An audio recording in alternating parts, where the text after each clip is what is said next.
we should be live. Happy Wednesday. It's the middle of the week. It's almost weekend and it is 30 degrees outside still. It has been a wonderful week, especially yesterday. I was out yesterday the entire day. Went out in the morning for an appointment, and then since the weather was so nice, I just spent the entire day outside, and I got a pretty sick tan, but only on my arms, unfortunately. And yeah, overall very enjoyable week so far because of the weather. I can also work on the balcony now. It's just very nice. Not so nice for streaming, mind you. Because it's just, to be frank with you, it's just impossible to stream before 10 p.m. or 9 p.m. But man, I'm not complaining. On the weekend, I'll probably go to the beach. Depending on some little screws in the wheel of life. I hope to be able to just go into the water for the first time this year. That would be nice. And if not, it is what it is. Plenty of time to have the opportunity to get into the water. It's shaping up to be one of those summers. Those summers were actually, well, like summers should be, hot and hot the entire time, not just for a week. Like last year we literally had like one solid week, and then it was kind of like windy, around 18 degrees Celsius most of the time, and then all of a sudden it was winter again. But it is what it is. This is currently the first summer I'm experiencing without my beautiful boy Zimby. Which makes this entire thing a little bit, I don't know, new. Definitely new. And I also feel like, and I started talking about it a little bit on Monday, I'm just gonna use this a little bit like a therapy session, right? I feel like I'm letting my boy Zimby down a little bit with these kind of half-assed channel trajectories. But yeah, I'm trying to better myself, and as long as I'm trying that, I hope my boy Zimby appreciates that somehow. From Cat Heaven. I just wanted to use June to honor him and his life, and I don't think I've been doing a particularly good job with it. That's why I have a little bit of a guilty conscience, because I couldn't even finish a single game. It's the middle of June now. We might just extend Catboy June to Catboy July and August. Just be a Catboy the entire summer. So I cannot get shit done. And I've been constantly like thinking about what I can do, and the time I spent thinking about what I could do, I should probably just actually do.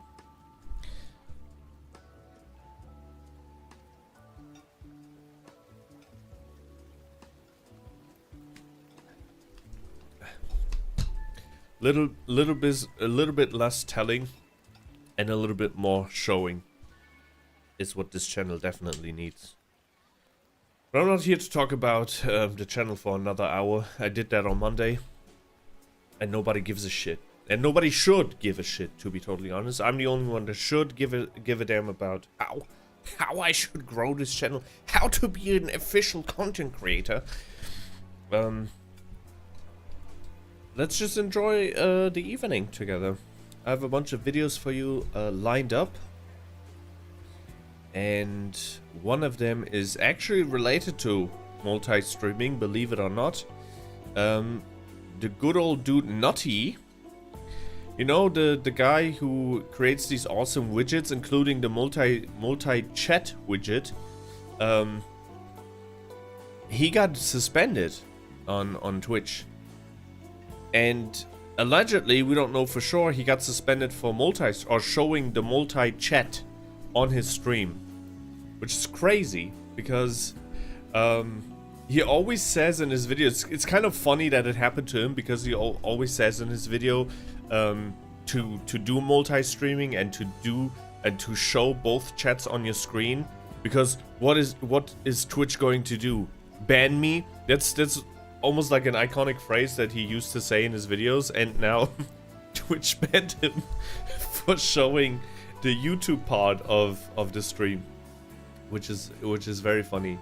So we're gonna go a little bit over that, and I don't know if I liked it. Did I like it? I might have not liked it. Definitely commented on the video or on the situation. No, I did. All right. Let me switch to the war room.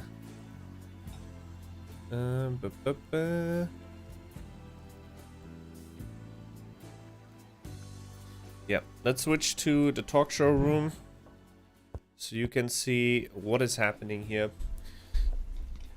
Oh, I just realized that I did not, even though the title says TTS is enabled, I have not enabled TTS because I forgot to open the program. Shit like that still happens. It happens. Is it working? Pog Online Poggers. Yeah, it's working. Good. Very, very good. Alright. Are we in the correct scene now? I don't see anything anymore. Are we even live? Yeah, we are live. Good. Probably hard to read. Hello, Double Chocolate Chip. Hello. Hello. Good to see you. How are you doing today? Happy Wednesday. Perfect time because I was just about to get into the news. Just switch to the newsroom. Hope you're doing great today. Lots of stuff happened. Actually, not that much, to be honest. It's just that apparently Twitch is now banning people for showing the multi-chat, or for showing the chat from different platforms, which is kind of weird. Because it does not make, like, the way they justify it is kind of a little bit weird. Let me see if we can go over it real quick. Yeah, so Nutty, the guy who who creates a bunch of cool widgets for Twitch streamers or streamers in general, the chat widget that I'm using on this channel is from Nutty. So I'm using a lot of widgets from him. He's fantastic. You should also like subscribe to his Patreon if you're a streamer and if you want to get some pretty cool widgets. Just subscribe to his Patreon. I'm not being paid by him to say this, but like he has some pretty cool stuff, especially more so for IRL streamers or like for Flash streamers. Not so much for VTubers, although you can use a lot of things from him for VTubers, but he has so many cool things. Here's, for example, one of my favorite things that he does. He has a receipt machine for people who subscribe to his channel. So every time someone subscribes to his channel, he has like a printing machine, like a little receipt machine, and it will print out a receipt from with the profile picture of that person on Twitch, which is really funny. So every time someone subscribes, it will print out like a receipt, an actual receipt that you can see in his setup. So here's some pretty freaky stuff. Now he got banned because he apparently, like, he did not get banned. He got suspended for 24 hours. He's now been back ever since. All right, so he can continue streaming. Not a big deal. But yeah, part of the reason is apparently because he showed the YouTube part of the chat while he was streaming on Twitch, and he assumes that this particular rule in the simulcast, in the simulcast terms of services part, was the one that suspended him. Using third-party services that combine activity from the platform from other platforms or services on your Twitch stream during a simulcast, such as merging chat or other features, as this excludes or limits the Twitch community from the entirety of the experience of your live stream. Which makes zero sense. I even commented that it makes zero sense. Because by not showing the YouTube chat, you are excluding the Twitch chat. Because imagine if you wouldn't see the chat from the YouTube side, and I would reply to someone on YouTube, but the people who are on Twitch or primarily watching on Twitch don't see it. Then it makes them feel more excluded. If they see the people or what the people are writing on the other platforms like YouTube, then they feel more included, right?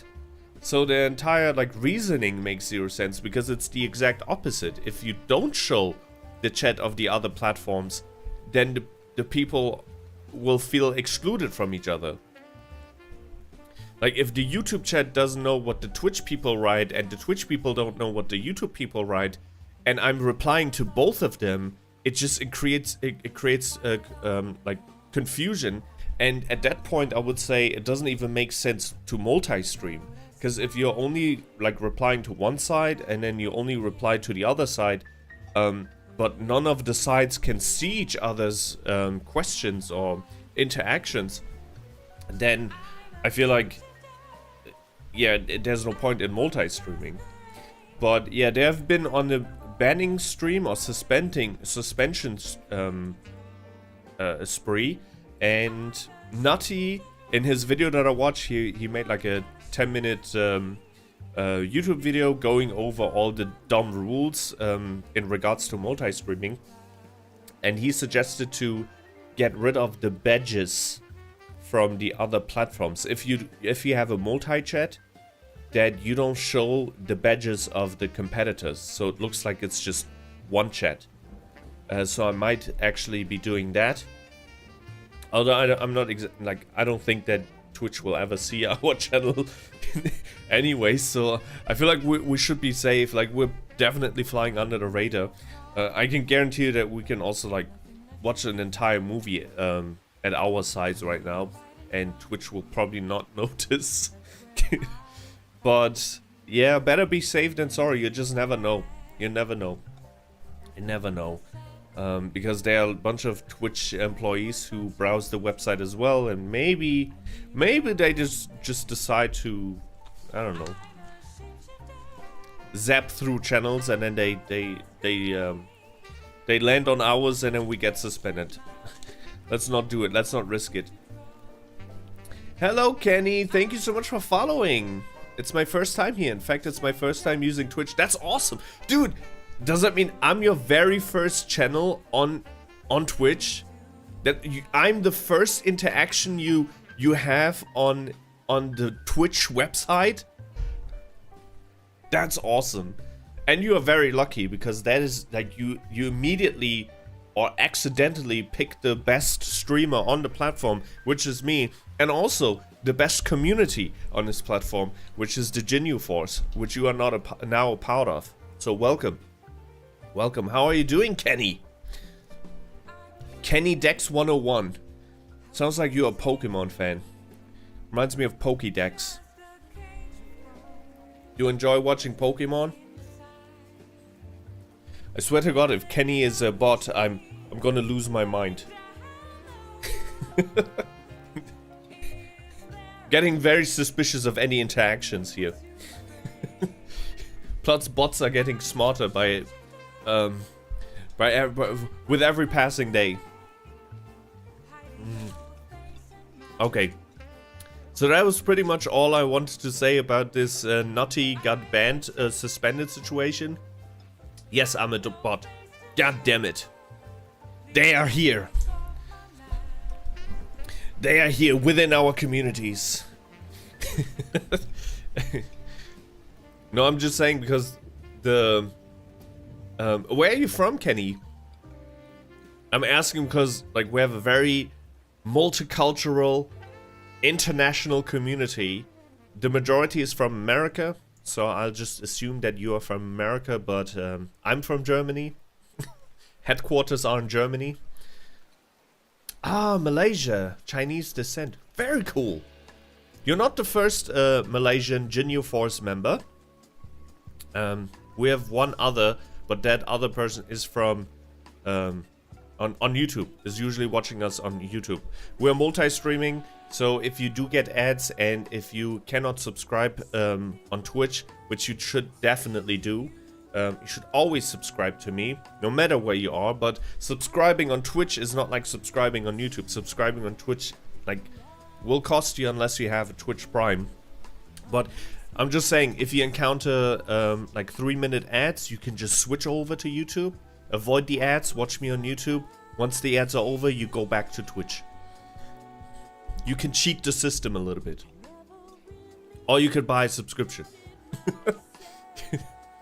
And I would be honored to be your first channel you subscribed to on Twitch. If you're asking what this community and what this channel is about, nobody really knows. Sometimes we do reaction streams, sometimes we play games, sometimes we do both. Today is one of those days where I just went live and I'll try to ride the wave. Just groove a little bit. It's the middle of the week. It's not weekend yet. Let's not overwhelm ourselves. I have a cold ass bottle of water next to me, and I put it in the freezer and I forgot about it.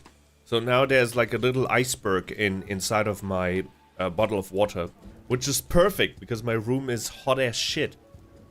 I think this is my way going forward to keep myself cool. I'm just gonna have a block of ice next to me. But I have more stuff to show you probably, because it's been a couple of days since we've seen each other. And I usually like a lot of stuff during my time off, and then I'll try to show it off to you. Starting a little bit down here. Oh shit, yeah, I need to show you this. Currently there's the club World Cup happening, right? In soccer. And that was one aspect that I completely ignored and never really thought about. Now that the club World Cup is in America, and America has a lot of experience in broadcasting sports, that they started doing things that I never even thought about, and it immediately clicked, like the referee cam. We never had a referee cam before. Now with the World Cup, with the Club World Cup, we have a referee cam, and it's absolutely amazing. It's brilliant. They Americanized football, and it immediately works. Like that, you gotta give it up to the Americans. Like, kudos to the Americans. You cannot play football. I'm so sorry. Like, you are still levels behind when it comes to European football compared to European football. But what you cannot deny is that America is like levels ahead, 100 years ahead of everyone else when it comes to broadcasting sports. And you can definitely see that. Like a referee cam? Are you kidding me? It looks so cool. It looks like these old Nike commercials that I used to love growing up playing football. But just take a look at this. I probably have to mute this because it's from DAZN, and DAZN is a paid service that you need in order to watch football, and they will copyright strike everything. So I'm gonna mute this, but it's not like we need sound for this. It looks so unreal. And then also somebody commented, and I totally agree, as someone who at some point wanted to become a pro in football, the referee cam really shows you the pacing that and the level that the pros play, like actually play. Because that sequence that we just saw right here, that is absolutely insane.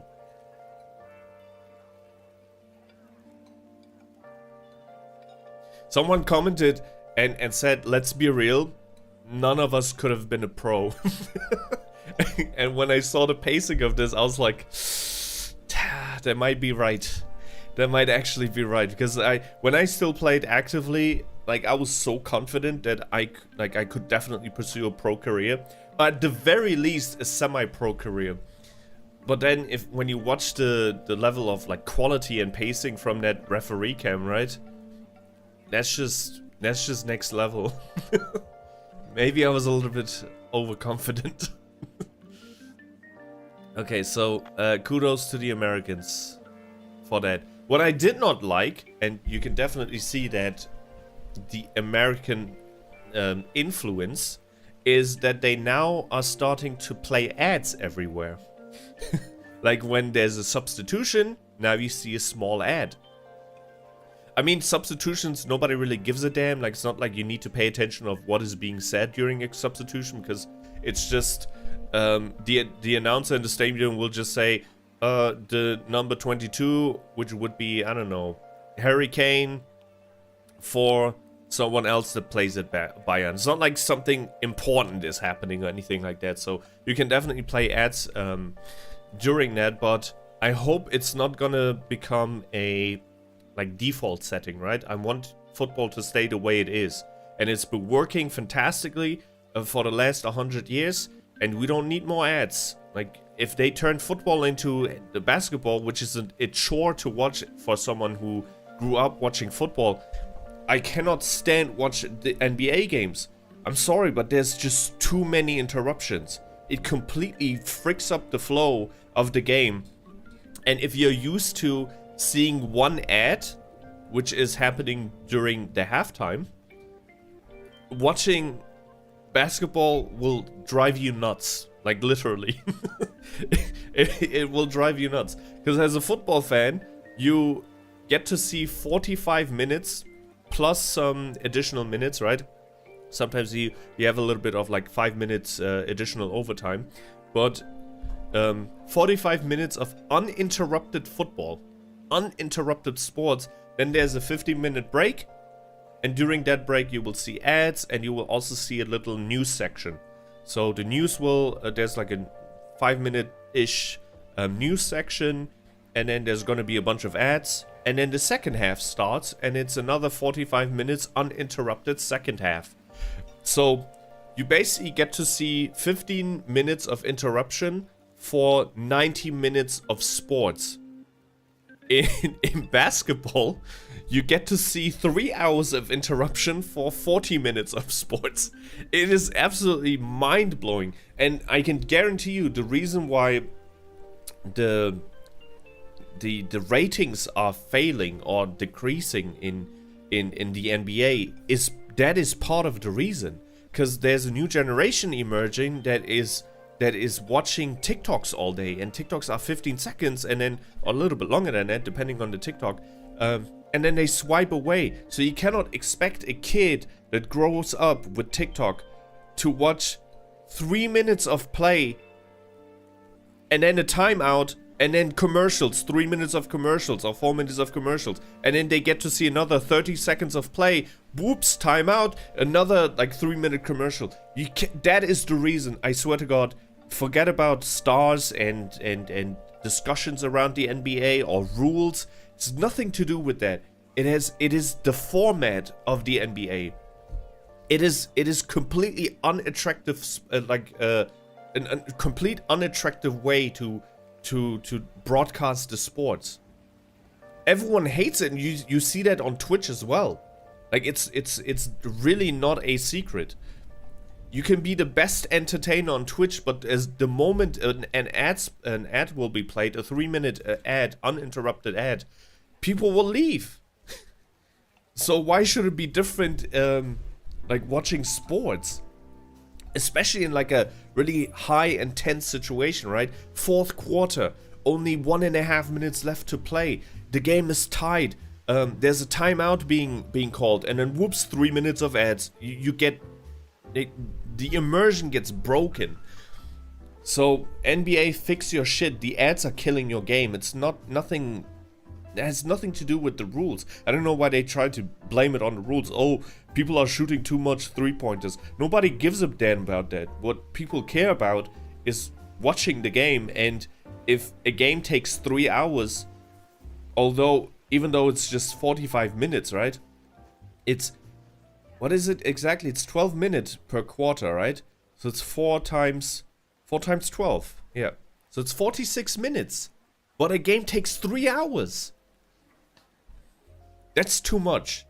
That is way too much. Again, just for comparison, in football, and with football I mean soccer, right? You get 90 minutes of gameplay for 15 minutes of ads. You see the proportions? It's completely nuts. Like, the NBA needs to reduce it at the very least to, like, I don't know, maybe like 45 minutes of gameplay for 45 minutes of ads. but there should be like a maximum amount of ads being played. I don't know. It's just too much. Sorry for my little rant, but I feel this a little bit more. Or it's a little bit more severe for someone like me, because when I still actively watched basketball, before the Lakers were kicked out of the playoffs, someone like me has to stay awake or wake up at 4 a.m. Like someone who lives in Germany or in Europe. So imagine me waking up at 4 a.m. or staying awake until 4 a.m. and then a game starts, and it's, once again, it's 45 minutes of gameplay, but 3 hours in total, and I have to stay awake until 7 a.m. in the morning to watch one game. Yeah, that's just not, I don't know. There should be like a, I would say like a ceiling, maximum amount of minutes I would do for NBA commercials. And they can definitely pay the bills with other things. You cannot tell me that the NBA needs to play an ad every 20 seconds in order to sustain it. Football does not do it. I don't know if American football does it. Probably not. You can do it. There are other ways to earn money. Without playing 2 hours of ads every single game.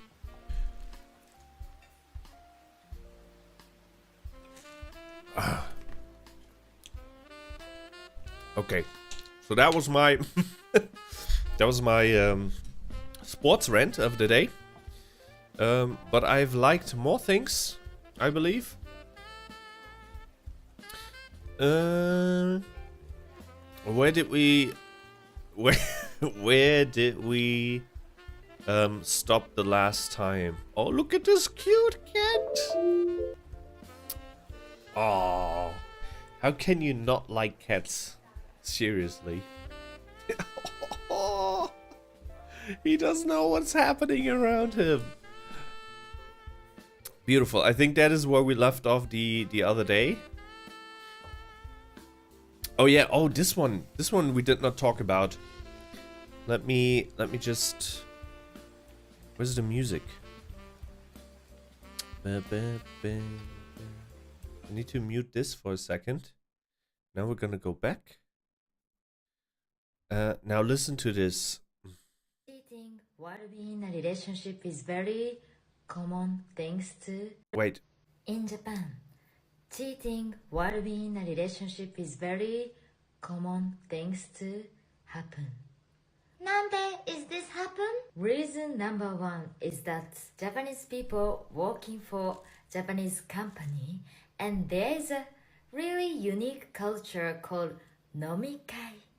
What is nomikai is where almost every Friday night after work, you go out drinking with your co-worker, your boss, basically every company worker, and get super drunk and end up they're going to Sopland.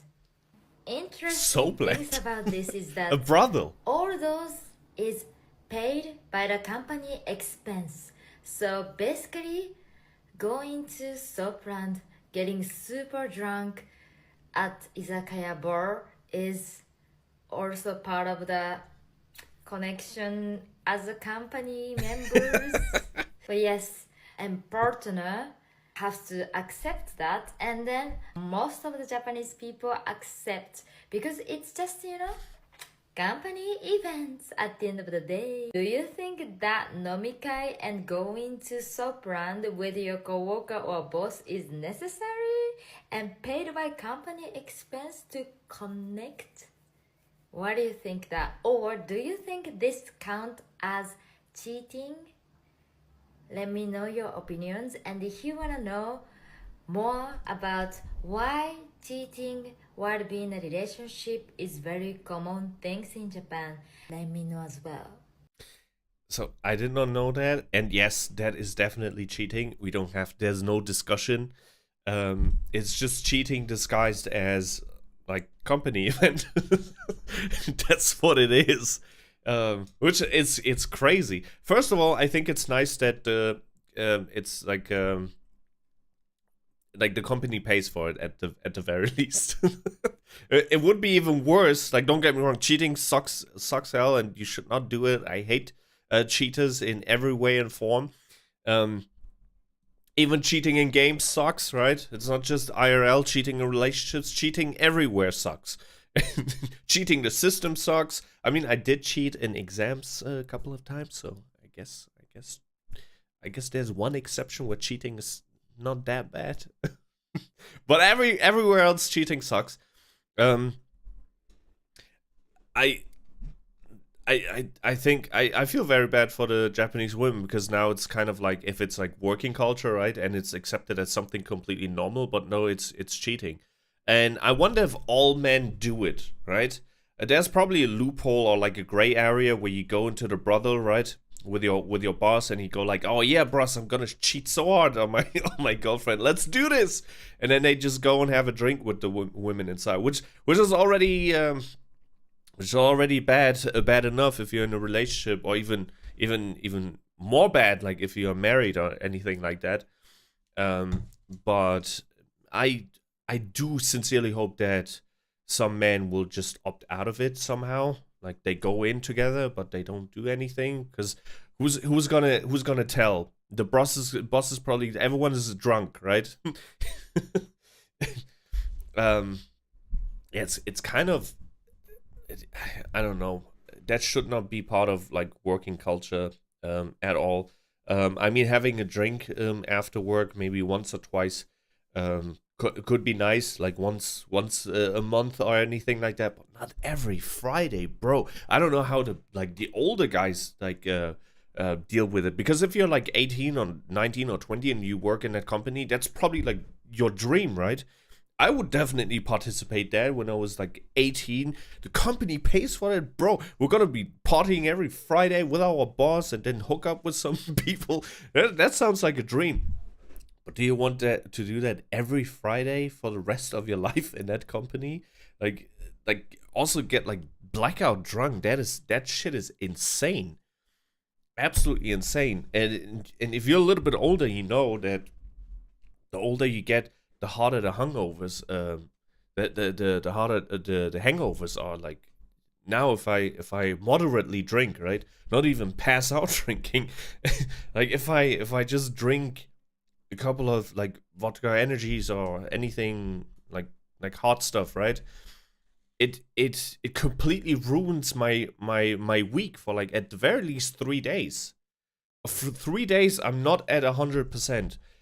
It takes 3 days of recovery, and that's just normal drinking. Yeah, that sounds like hell to me. This is probably only cool for the very first 6 months, maybe, as an 18-year-old internship in this new company. But doing this every Friday, seriously, and I'm saying this with all like sincereness, that sounds like hell, like literally hell. And I feel a little bit bad for the women. I do have a question though, because it's not only men in companies, right? Do women are women also like forced to hook up with male prostitutes? That's my like question number one. And question number two: do women have something similar? You know what I mean? Like, if they're not allowed to get into those brothels with the male co-workers, do they get something equivalent, or is it just a rule for the man? You know what I mean? I mean, it's like equality. If the man is allowed to cheat once a week, I feel like the women should also have the rights. They probably do, to be honest. Like, if they have a man, they know they cheat with them like every Friday. Maybe they'll just cheat with the delivery driver every Friday. I don't know. But this should not... I mean, I'm not gonna try and judge anyone's culture, right? It's culture, it's different. It's like the entire society is different. But I feel like that should never be really seen as normal. I feel like, especially if you're married, if you marry someone, you give them your eternal, like, it's an eternal bond. That's why we have a ring, right? That's why you put a ring on someone's finger, because a ring has no start and has no end. It's infinity. And if you put that on someone's hand, you better not, even if it's a company event and considered normal, you better not fuck around with other women or men. Yeah, I don't like that. I do not like that. Once again, Japanese women in Japan having men in those companies. I feel bad for you, and you should cheat and return every Friday with the delivery driver.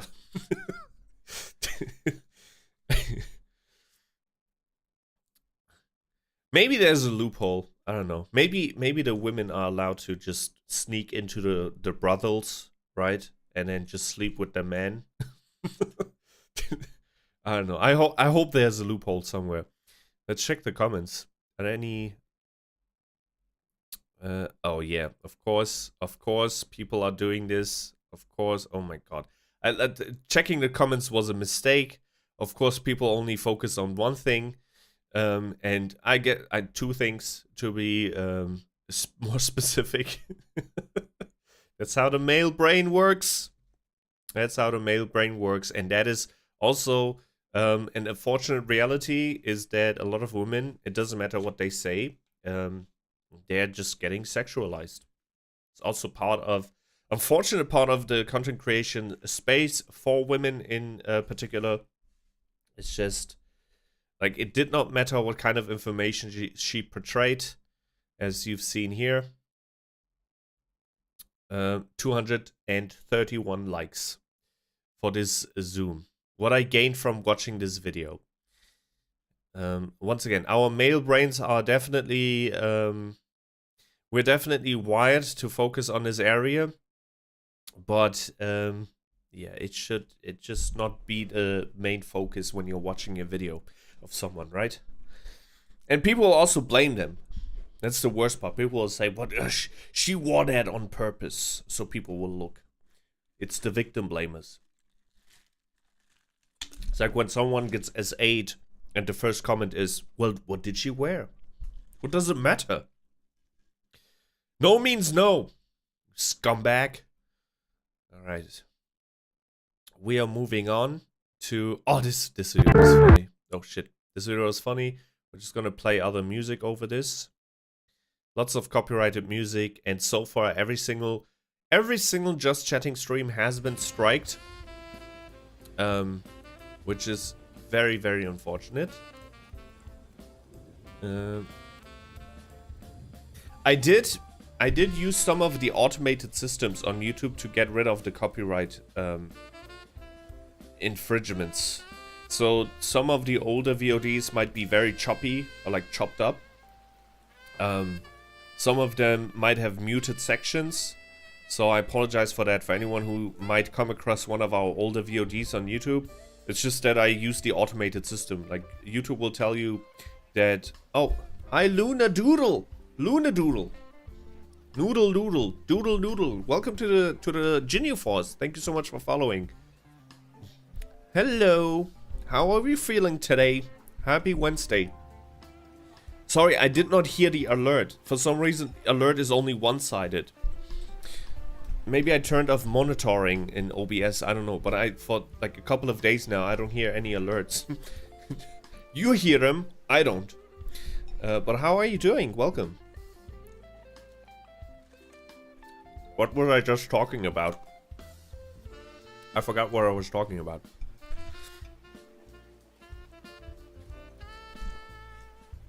How are you doing? Great.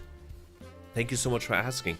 I mean, I'm kind of melting in my room, but I'm not gonna complain, because if I complain, then I'll jinx the world, and then it will start raining and everyone will hate me. So summer is in full effect, and it's hot, and it's good that it's hot. Good to hear. How about you? Where are you from, Luna? I'm from Germany, and it is 11:15 p.m. What are you doing on Twitter? Just watching random stuff. During the week, I usually like a bunch of things that I see on my timeline, and then I go live and I talk about it. Could be funny videos, could be cat videos, could be some streamer related stuff or content creator stuff. You'll never know. That's the beauty of our Just Chatting streams.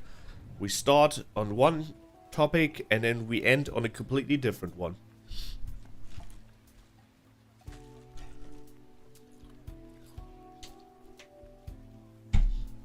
Do you hear the ice crunch? As I said, I have a little drink with ice in it, and sometimes there's like ice pieces falling into my mouth, and then I crush them.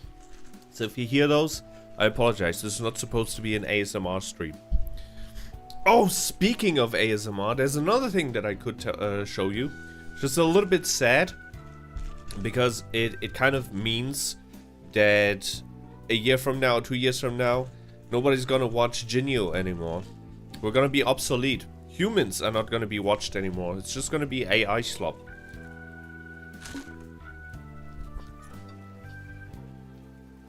Wanna check my Twitter? I appreciate if you give me a follow on Twitter. Nah, I'm sorry. I don't know you that well.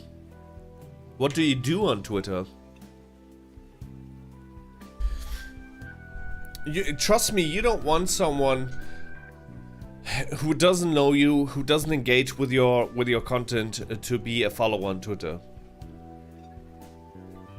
That's the main thing why I always keep telling these young people out there, do not do self-promotions on other people's channels, even if it works, right? Like even if I go on your channel now and give you a follow, it will do absolutely nothing unless I like your content. It will be an empty follow. Empty follow that will not engage with anything you post, and that is not good in the content creation scene. You need engagement. You don't need followers. You need followers who are engaged. I do artwork, I mean commissions I do. Okay, well then I'm good. I'm good. This is so funny. I wish I could show you something, but I don't want to like dox people. But I got hit by an art bot yesterday, and as naive as I am, I replied to them because I always think it's a real person behind the screen who is genuine and really wants to like talk about my model, because they were like, "Oh, your model looks cool." So we started talking, and then obviously a person at some point started selling me art, or wanted to sell me art, and I refused, and I said, hey, I'm gonna save your time and I'm gonna save my time. I'm just gonna decline. I'm not looking for any like to commission anyone right now. Not looking for it. Will be a waste of time for you, will be a waste of time for me. And then she started gaslighting me. I'm gonna hide that real quick, because I'm gonna open my DMs. She said, yeah,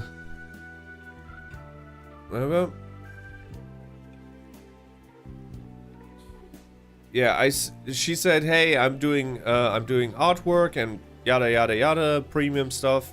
And I said, okay, I kind of figured. Because she was like driving the conversation into that direction. I was like, okay, she's a bot. I said, I kind of figured, appreciate the thought, but I'm not planning to commission anything right now. That's it. I wanted the conversation to end there. She did not end. And then she said, I understand, but Needed, please. Understand this. The last time for my task is running out. I'm reading this verbatim, right? This is not like if there are mistakes, grammar mistakes. That's the message. Will you buy up this for me so it won't make me lose my job? Please do that. I really need it. If you help me out, so it would be really appreciated. And I'm really thankful to you. Please understand. Sorry for lashing out, she said. Just hear my idea once. I'm sure you are going to like it. And at that point, because she tried to like guilt trip me into buying art, like, hey, if you don't buy, I'm gonna lose my job. Like at that point, like if it was truly like if it would be true, right? I feel bad for her, but nonetheless, you cannot just hold you cannot just hold someone at gunpoint and be like, you gotta commission me now. I'm gonna lose my job. You cannot do that.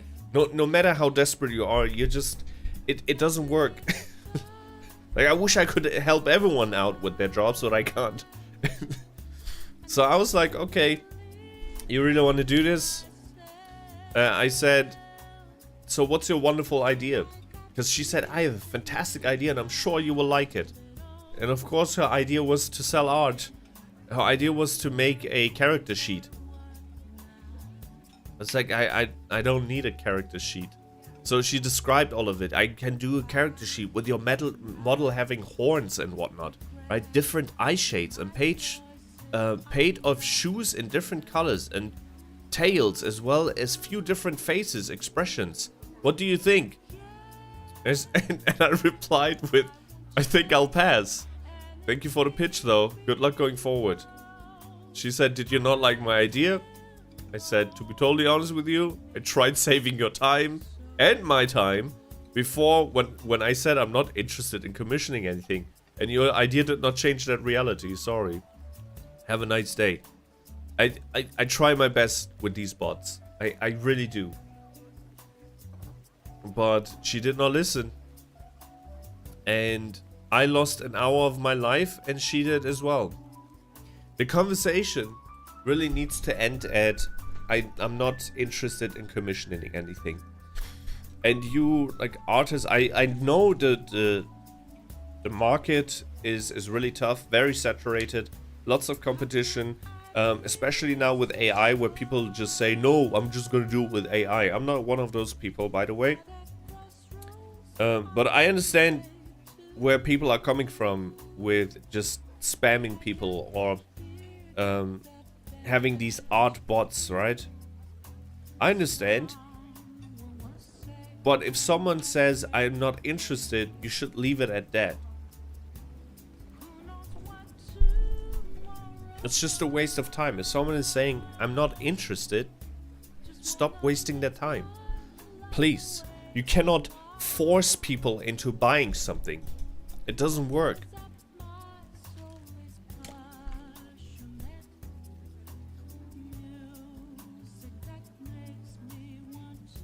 If you're truly a wonderful artist or a good artist, people will flock to you. That is how I feel. Just promote your stuff. I mean, it's tough. Once again, I'm not saying it's an easy time, but I've seen so many artists out there on the Twitter timeline, and so many. I even showcase them here occasionally on Twitter when I see something nice. I like it. I try to retweet it. I showcase it. I'm trying to spread the word, even if I'm not commissioning it myself. But I'm trying to spread the word. So your work should speak for itself. If you really want to get into some people's DMs, right? Which I think is like a terrible way to sell. To just spam people and be like, hey, how are you doing? Want to buy something? I have a great idea for you. Want to buy something? If you really want to do the like DM spam route, which I advise you not to do, but if you want to do, lead with your art. That's the first thing you should post. You should say, hi, I'm artist, look at my shit. And if your shit is great, then the entire perspective and the entire flow of the conversation can definitely change. Like if you post something in my DMs and it's incredible art, maybe I'll think about commissioning it. But if you start with, hi, how are you doing? Your model looks great. You know, I have a premium idea for you. You want to know what it is? I can immediately tell where this shit is going, and I'm not interested. So work on your marketing approach. And also going into people's streams is not a... It's the worst thing you can do. I'm so sorry. I don't want to try to be mean, because once again, I know that artists just... they have a really, really rough job, man. High pressure, lots of competition, very saturated.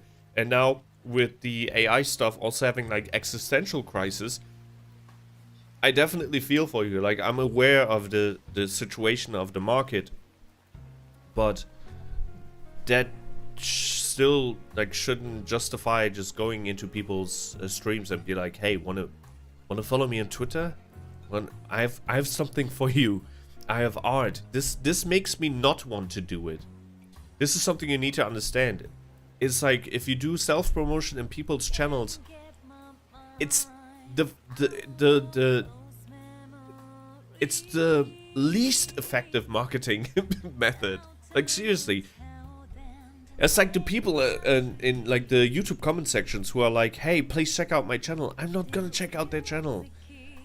And it doesn't matter who they are. They could be the next Kai Cenat of streaming, or the next iShowSpeed. They could be super entertaining. Just the phrase, please check out my channel. You gotta check out my channel. Doing that underneath a completely different video makes me not want to click it. So my advice to everyone, like upcoming streamers and upcoming artists and upcoming everything, do not go into other people's communities and streams and be like, hey, check out my channel, because once again, nobody will. You will probably get a block. Hello, Nico. Hello, good to see you. Welcome. How are you doing today? Happy Wednesday.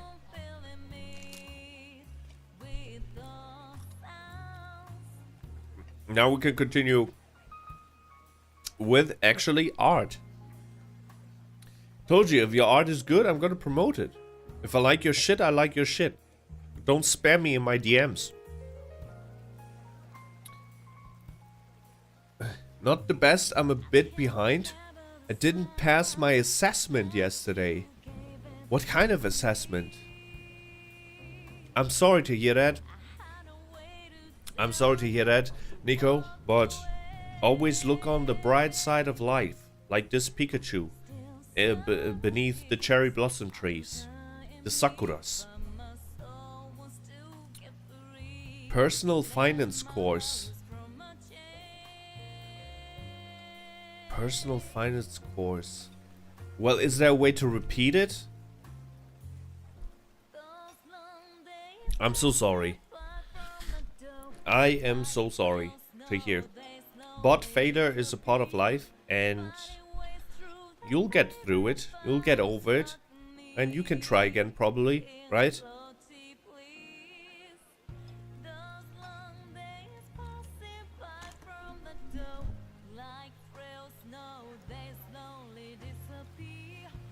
I can take it again, but it took me 2 hours to do just not to pass. That always sucks. If you that goes for every part of life.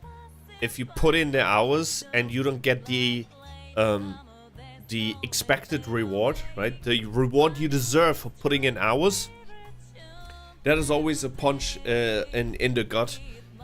It never really feels good, because you grow up, you learn that if you put in the hours, right, you will get rewarded. Like if you practice a lot, and if you go into the gym, eventually your body will get you will get fit. It's like a natural rule of life, but sometimes it does not apply, unfortunately, for shit like exams and whatnot. You can study a week, a month for something, and then I don't know, circumstances, you didn't sleep well, or your professor's very mean and gave you some completely like super difficult questions and whatnot. There's so many circumstances that can happen, and then you fail, and that never really feels good, because your brain like has a little bit of like disconnection. Like, what the fuck? We did put in the hours. Why did I not pass? And then even worse is if someone else that did not study or or that you, even worse is when you help that person, right? I had those situations like happening to, like, I was on the opposite side, right, where someone was teaching me because I was like a little bit behind on certain like programming things, and they were teaching me how to do it. They were super fit in that subject, and then the exam came around and I passed with an 85 and they did not. And that was the guy teaching me. Yeah, that it just sucks. Once again, it's like circumstances every day can be like different. I'm pretty sure if you could turn back time and maybe get more hours of sleep, or maybe another day to study, things would have been different. It's just sometimes we have to take that. We have to take it to the chin. But it's not the end of the day, and you have to keep believing to yourself, and don't create that connection that putting in hours into studying will not lead to anything. It does, because now if you're repeating the exam, you already have the foundation basically to pass, right? You've learned so much. That's still in your brain. Those neurons, those connections are still in your brain. So all you have to do now is basically repeat it, a little bit of repetition, maybe a subject, like add a subject that you were not really proficient in, and then that's it. You should be able to pass. I'll say that I don't believe in hard work for the sake of working hard. Yeah, that's why I say, like, work hard, work smart, not hard. Definitely. It's better to use the energy wisely for similar result. Yeah, exactly. Exactly. Work smart, not hard. 100%. What do you think about this beautiful Pikachu painting? I think it's a wallpaper for your phone, actually. Is it? Does it have a 1080 ratio? Just gonna save it real quick. I think it has a phone ratio, right? Oh, it's a 4K wallpaper. Crazy. It's a 4K wallpaper for your phone. Cool. I'm gonna put... You know what? I don't know if I'm allowed to do that. This is pretty well done for AI standards. The bar is low. This is AI? Oh my god. I was just talking about how artists have competition because of AI. I did not notice that this is AI. Did you notice? Is this AI? Is this really AI? Did you have this in 4K? Seen this before? It's AI. It's AI! Holy shit! Okay, I'm not gonna like this. I'm not gonna give this my engagement. But it already got 27,000 likes and 770,000 impressions. I'm so sorry, but I did not notice that this is AI. This account is for sale for a reasonable price, in case anyone's interested.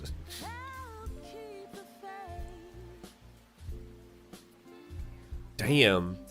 AI's getting very, very good. Oh, look at this. Also, like, pretty nice news. Someone who did not use AI, Akira Toriyama, will be added to the Hall of Fame at New York. It toasts to Toriyama Sensei. He definitely deserves it. Someone who has not only basically created the modern Shonen Jump, but also touched the hearts of people around the world. Imagine, there are people in Germany, there are people in Japan, there are people in China, there are people in India, there are people in Mexico, there are people in the USA who all at some point want to turn into a Super Saiyan, or know what a Super Saiyan is, or know what the Kamehameha is. This is what it really means to be immortal, like a legend. This is what art does, and I hope, I mean, let's be real, that will never happen with me, but man, it would be cool if I could ever create something that will, like, stand the test of time. Not to Toriyama's level, definitely not, but we can be sure that 10 years from now, Dragon Ball will still be relevant to some degree. Even like 10 years after his death. 20 years from now, probably, it will still be relevant, depending on what will happen to his franchise, because we don't know. Why do you say it wouldn't happen with you? Because I think I already had the chance to do something like that, and when I had the chance, I had the power of youth and the not saying that it is too late to start anything like that or anything like that, but there's definitely a huge advantage of being younger, like in your early 20s. The strength and the creative flow that you have, the amount of energy that you have, the responsibility that you don't have, right? That really forms almost like a shield or like a tank in your body that you can push, and you can push beyond your limits. And I feel like the older you get, not trying to be cynical or anything like that, but the older you get, the harder it definitely gets, and the emptier that tank is. Like, I can fucking guarantee you, when I was 18, and like if I had the opportunity that I have right now, like a bomb-ass PC, a freaking camera and whatnot, the great internet, like if streaming would have been a thing like it is right now, right? Because now everyone can go live with their phone. When I was 18, that just wasn't the case.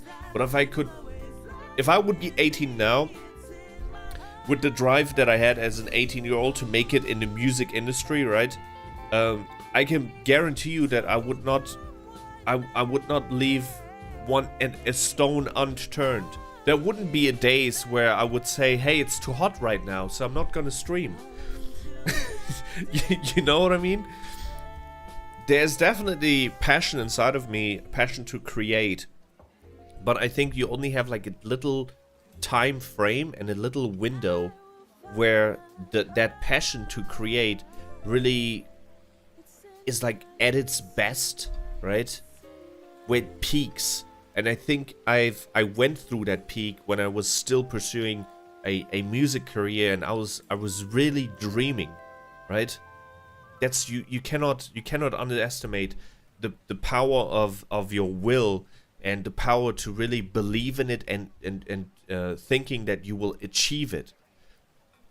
That is something that can carry you beyond any criticism. Like, there was also no social pressure and whatnot, right? Times are different when you're younger. That's just like a harsh reality, and I can freaking guarantee you that things would have definitely different if I would have been into like content creation when I was in my 20s or late teens.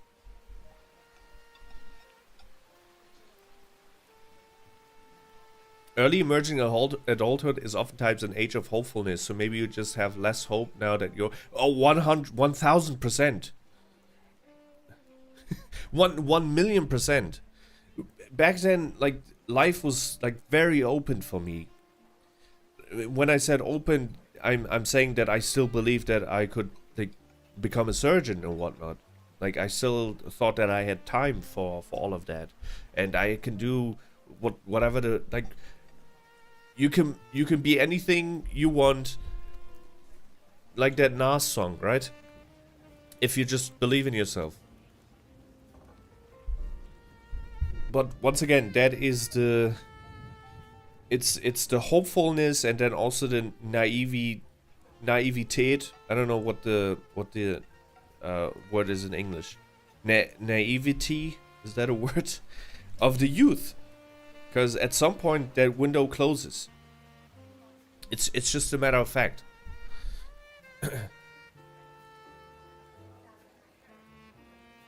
I'm afraid in a few years I'll lose what spark I have left. No, I don't think the spark will ever disappear, because for me it didn't disappear. Like, there's definitely a drive, as I mentioned many times, a drive to create. a drive to express myself, a drive to... Why else would I be... I'm 33, man. And why else would get into VTubing? And then that's because that's a complete new field of like content creation. I had to understand how things are being done. I had to like do research and commission someone and talk to people about how to do it. Then I had to understand how VTube Studio and all that technology works. That is definitely the drive of novelty and the drive to create and express myself and immerse myself into new technology. That is there and that will always be there. But as I said, like if you would ask me if I like dream of becoming a streamer or content creator, no. I don't dream of becoming anything anymore, to be honest. I just want to survive as long as I can to be really truthful to you, because I also, like, as I said, I never really made a secret about it.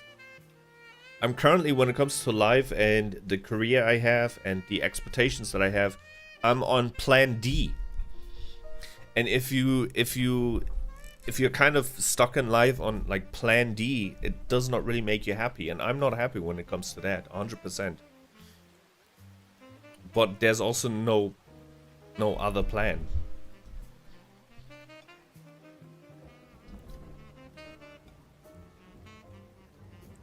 And that is why I say, like, the youth definitely, the hopefulness that you mentioned is definitely a thing that gives you power, because when I was 20, I had plan A and only plan A. I did not think about plan B, C, D, or E.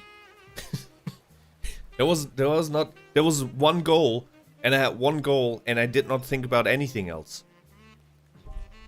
That's it.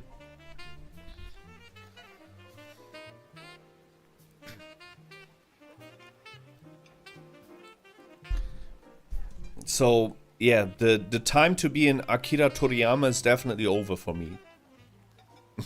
But it's not over for you, and it's not over for anyone who's watching. And I'm also not saying that it's too late to create something, but I feel it's too late to be a legend. That's how I feel like. Because there's once again, there's some beauty in the struggle that you have as a youngster, and finding yourself adds to your craft 100%. Who I want to be in the next 5 years, who I want to be in the next 10 years. That is drive, that is passion, that is hopefulness, and that will also be reflected in your art. And when all of these things are already answered, then the art that you create does not have the same impact. That's just my opinion.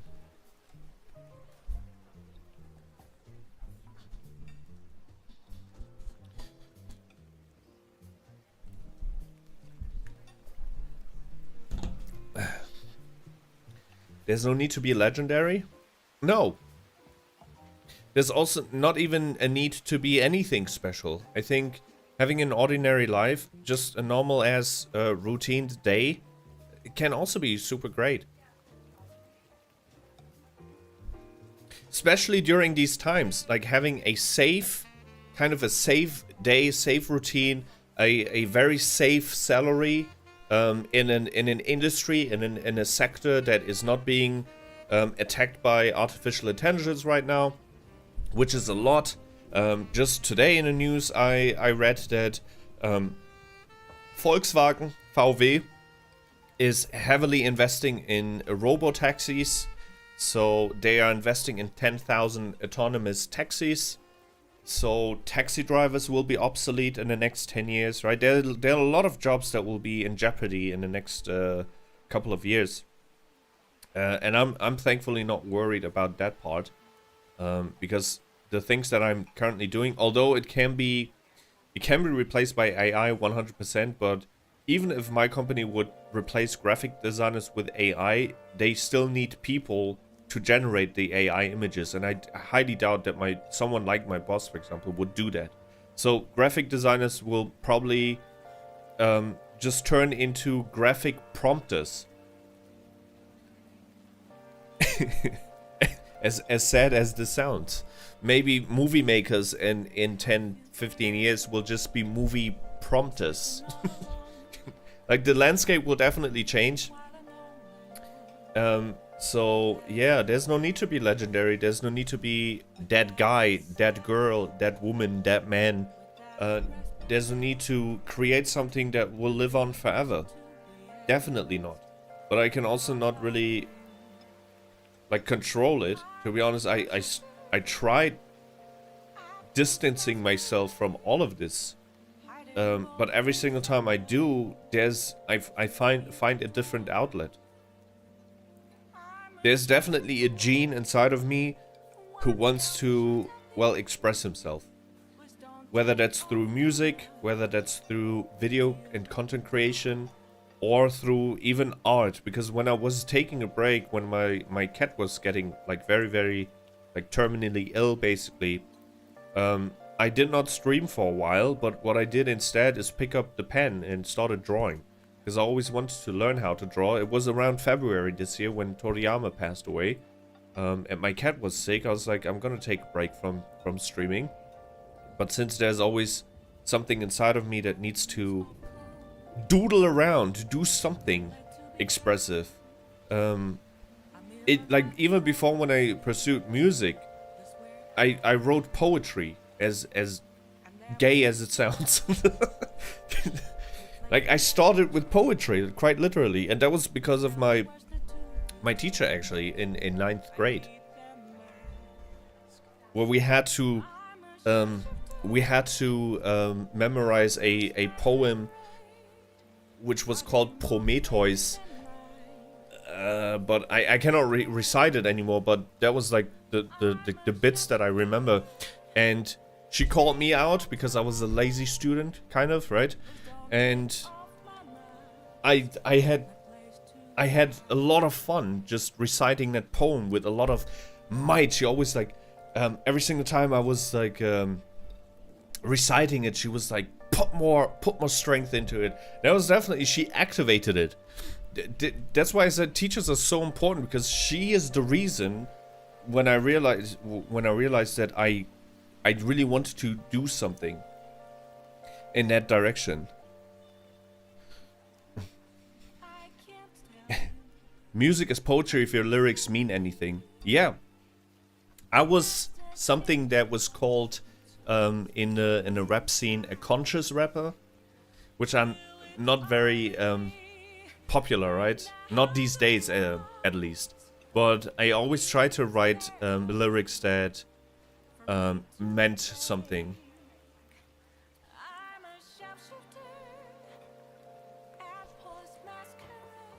Yeah, someday I'll release the demos that I still have from my songs. I still have a bunch of them.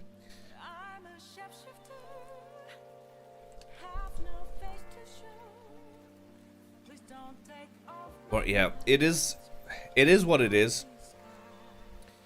That's why I always say, man, if you are younger, if you watch me, I feel very appreciative, and I'm also very comfortable in the role that I'm now like passing the torch, kind of like trying to give advice, the things that I did wrong, that you should not like repeat those mistakes and hopefully turn out to be a better creator than I ever was. Remember I told you my brother raps, I guess? His lyrics are just all about himself. That's also cool, man. That's also cool. Poetry is poetry. Even if he talks about eating food all day, that's still poetry.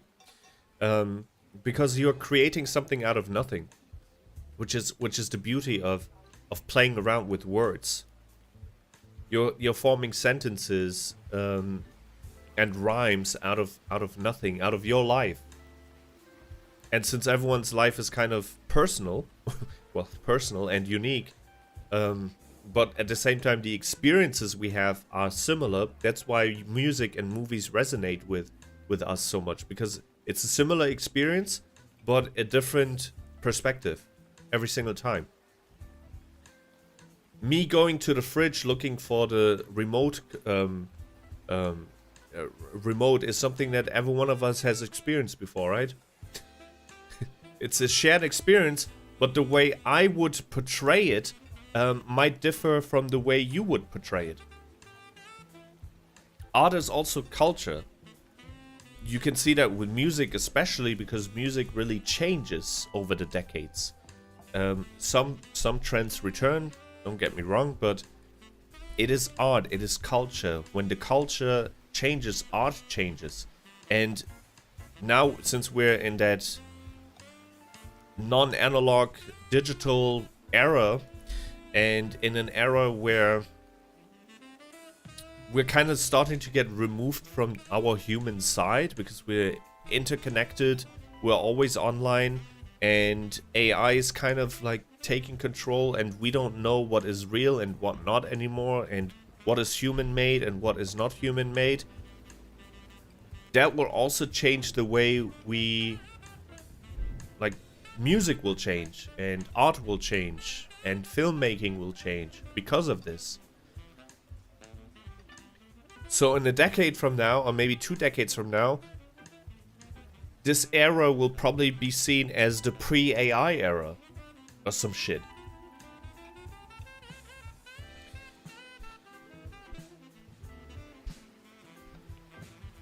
I think AI, as much as it is hated, and it's justifiably hated, I think it's also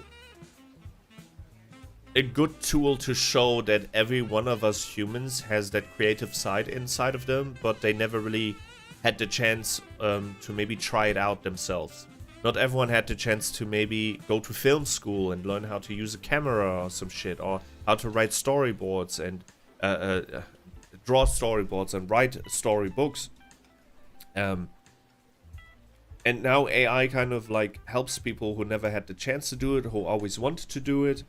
Once again, I'm not justifying it, but I'm just saying that AI kind of shows that there's like a little artist in every single human. Everyone kind of wants to create when they have the tools to do so, right? I think using AI as a helper is fine, but using it to do the work for you is just nasty. Yeah, as I said many times, if it's an extension of your arm, that is how AI should be used. An extension of your arm, but it should not replace your arm. And right now it is kind of being used as a replacement. But I hope it will like get dialed back at some point and regulate itself. I kind of see AI the way that I see the internet when it emerged, right? The Wild Wild West. Everyone was downloading shit left and right. Pirating was everywhere. I did pirate shit.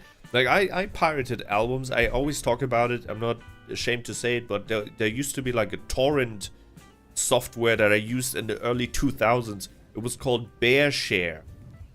Like a bear, but then also share. And that's how I got my dubbed Japanese episodes for Dragon Ball GT and for other like anime. Because like the TV did not show all of the anime, so I was just looking for some stuff. Sometimes I got porn instead. That was always like the risk that you got, because it was not regulated what is being uploaded on that website, on that software. It was peer-to-peer as well, so it was like from, you were basically downloading stuff from other people's PCs, I guess. It was the Wild Wild West, and sometimes you were looking for a Dragon Ball episode and you got porn instead. That is just how it worked. And the unfortunate part about it was that because the internet connection was bad, right? I mean, not bad, but like bad to today's standards, that it sometimes took several hours or sometimes a day to download something. Now imagine me being 13 or something, right? Looking for Dragon Ball GT episode 50 or something, right? And then you see it and you download it and it has like 300 megabytes or something like that, or 400 megabytes one episode. So it's already like 8 p.m. in the evening. I'm like, shit, I have to leave the PC open again. So it's ready when I wake up tomorrow and come back from school. So I did that, left the entire, like the PC on the entire night. I go to school, come back from school. I'm so happy because I'm on the way home. I'm like, yeah, I'm gonna like get myself some like sandwiches, do some sandwiches, get a nice cold drink, and I'm gonna watch that new Dragon Ball episode. Open this shit up, and it's porn. Entire day ruined. That was the reality, and I think with AI, we're kind of like in this time of era, where everyone is just loose. There's no regulation, and everyone is just doing everything with it, and it will be regulated, and there will be it will be like Spotify and shit like that, right? Did you end up just watching the porn instead? No comment. I might have if no one was around, but if someone was around, then definitely not, because back then nobody just had a PC in their own room. Maybe you did, but I did not. We had a family PC, and that family PC was in the living room, so I couldn't just watch porn on the PC unless no one was around. It was a family PC. It was in the living room, primarily used for work. But I did use it to, well, chat with my friends. We had like messengers, and like early, you could say early social media websites. Early.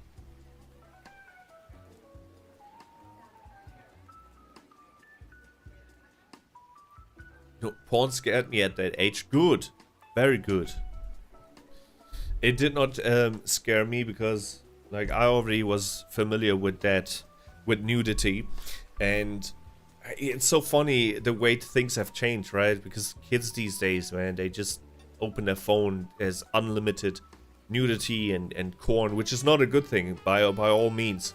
But the way I could have glimpsed some nudity back when I was like, I don't know, 13 or something, was to stay up until like 12 a.m. in the morning, because around, I think it was around 11 p.m. or something like that, they started playing these sex telephone hotline commercials with naked women promoting them.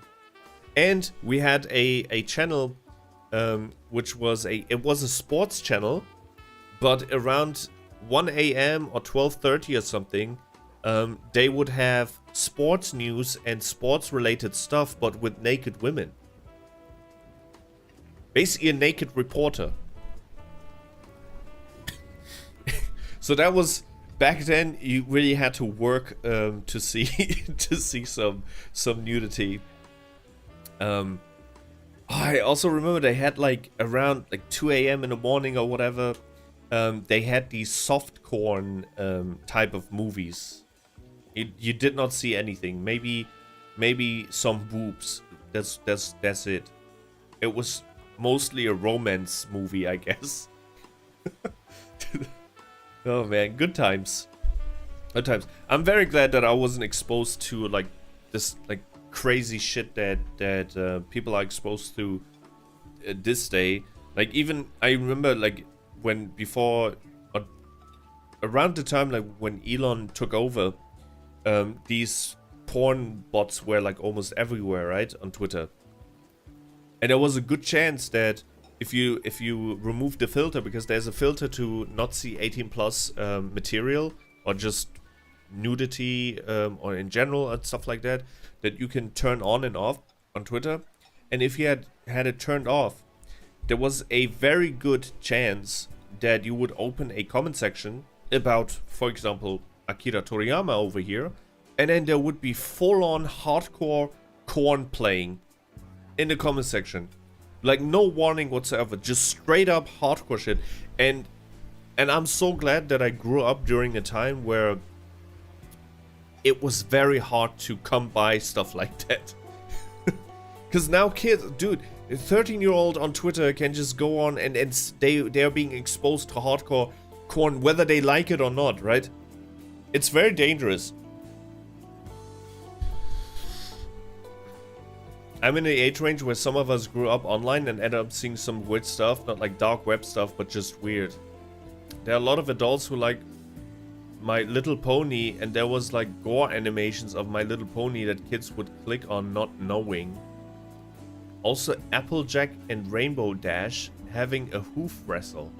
And it's just them making out for like 2 minutes. What the hell? I mean, the weirdest stuff that I've seen is the one clip that probably almost that was around the time when I was graduating. People were sharing this 2 girls 1 cup thing, and I watched 2 seconds of it and I almost puked. That was so incredibly disgusting that... Never Google it, by the way. Do not... Oh man, I might have... Please. Please, you will puke. It is so freaking disgusting, man. But yeah, I'm very glad that I was not exposed to anything like that. If you search up Smile MLP Demented, I will not. I don't know what it is. I don't want to find out. So one of my friends wrote an essay in one of our modules. I don't remember the module. I remember the name of the module actually, but I did a video essay about loot boxes and the dangers of loot boxes, and Lady Jin did a video essay about YouTube families, right? I forgot the name of the modules. I think it was something with ethics. I think ethics in video content or some shit. And one of my good friends, he did a video essay on the gore-loving communities on Reddit. That there are subreddits of people who basically post like people in like war-torn countries being decapitated and whatnot. And that was actually like, there are people into that stuff. Is 2 girls 1 cup just 2 girls like puking on one another? I've never seen it. No, it's worse than that. I wish it would be 2 girls puking on another. It is definitely worse than that. Nobody look that up, please. It's the worst thing. It will change you forever. It will. Just do not look that up. I wish the internet burns down just for that clip. Some people just watch gore for fun. It's disgusting. I think there's something very... How should I say it, man? Like, there's like probably... You know how people also experience bloodlust, right? During war? There's definitely something very primal when it comes to blood, right? Seeing blood. Some people faint when they, like, just for the idea of blood. But there's definitely something incredibly primal when it comes to blood. The color red, definitely, like warning, that signals warning in our brain. So maybe the people who like just watch these real gore videos, there's maybe something that activates bloodlust in them or something like that. Like there must be something in their brain that is being activated, something very primal. Or maybe they're just messed up. Or both. What else did I like that we can talk about? Lots of cat videos. Been liking lots of cat videos this week.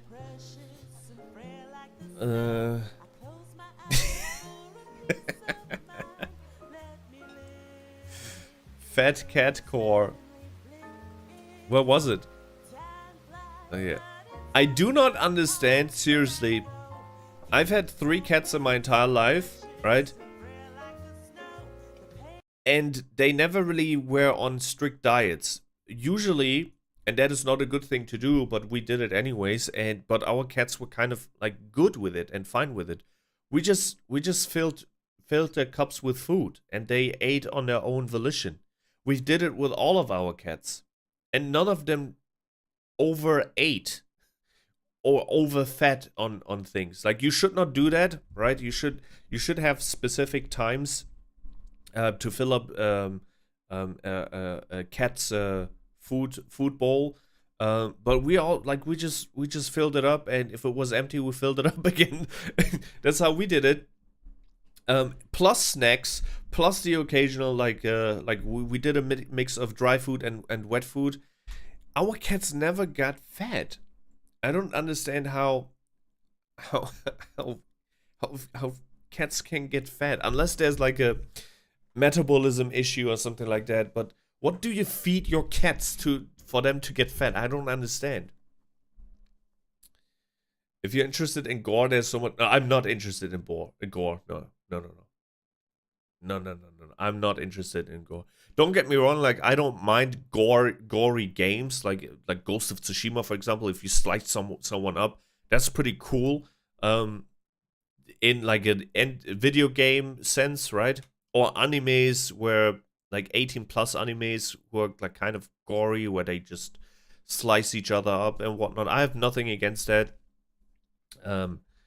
But definitely not real people. Like, I do not want to watch anyone die for realsies. You're watching a real person's last moment and itemizing it as entertainment. That's, yeah, 100,000%. I totally agree with that. That is definitely sick. Let's watch Fat Cat Core.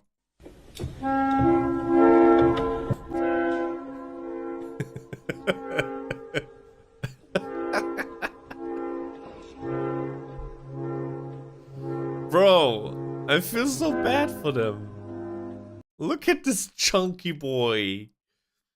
He's almost as... Okay, this gotta be AI, because he's almost as big as that police guy. What's up? What's up? Like, someone needs to explain to me how the cats get this big.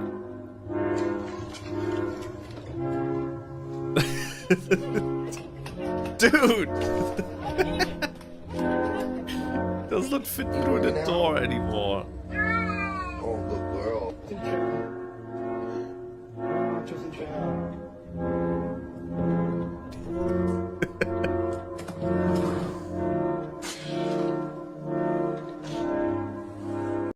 No, that is not cool, man. That is not cool. If you have a chunky boy, then put him on a diet, man, because I feel like the cats are so, unless they have like an illness that leads them to put on that much fat, and just like, I'm not talking about the unusual cases, but cats are so agile, right? They like to jump on things, they like to scratch things, they like to hide beneath things. You're not doing the cat any services for like letting them turn into chunky boys. Because those abilities will still be there, right? The instincts are still there. The instincts to try to jump on a table or jump on, like, to get to a higher ground. That is definitely ingrained in cats. And they will still try to do it even if they are overweight, and that will just lead to failure. And I don't... Although this is very funny. Please take care of your cats. Put your cats on diets. Once again, I've owned 3 cats. With almost limited access to food, and they never really got fat. I don't understand how that works. Someone needs to explain. Okay, granted, the first 2 cats I had were like street cats, meaning like they were able to go outside, and my the previous cat that I had, my late Zimby, he was a house cat.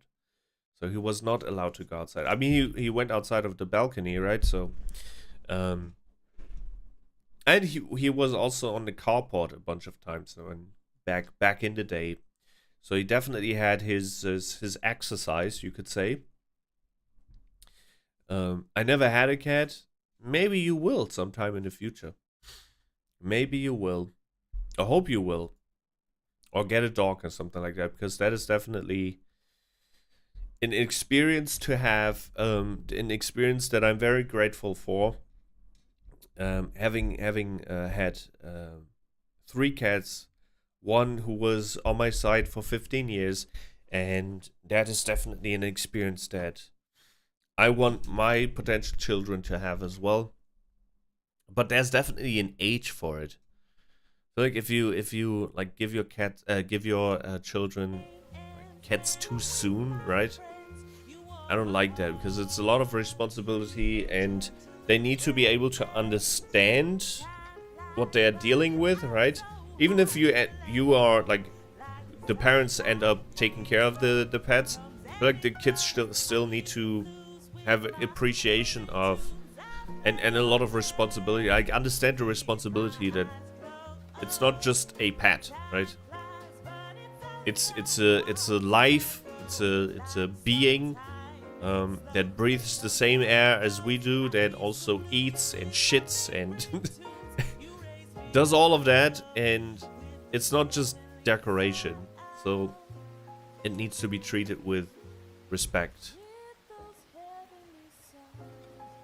It is 12 a.m. Let's do one more story. We'll keep the cat videos for Saturday. I have lots of cat videos. Okay, we talked about that. More cats. This is pretty cool. Never thought about using M&Ms this way, but I will definitely, because I do have vanilla ice cream. And next time I'm at a grocery store, I will buy some M&Ms and I will put them in this. Just look at this. I tend to always explain the video before playing it. This is such a bad habit.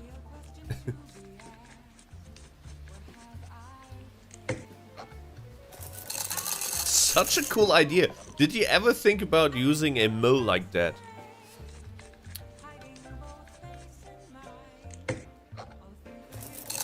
That's definitely something I will do. Tomorrow or the day after tomorrow, I will buy some M&Ms and then I'll try and see how if it works or not. I'll keep you updated. Okay, more stuff. Oh, this is for the boys. Women will not understand this. Girls will not understand this. Let's keep it a secret. They will not understand it. This is just for the boys of the Jinyo Force.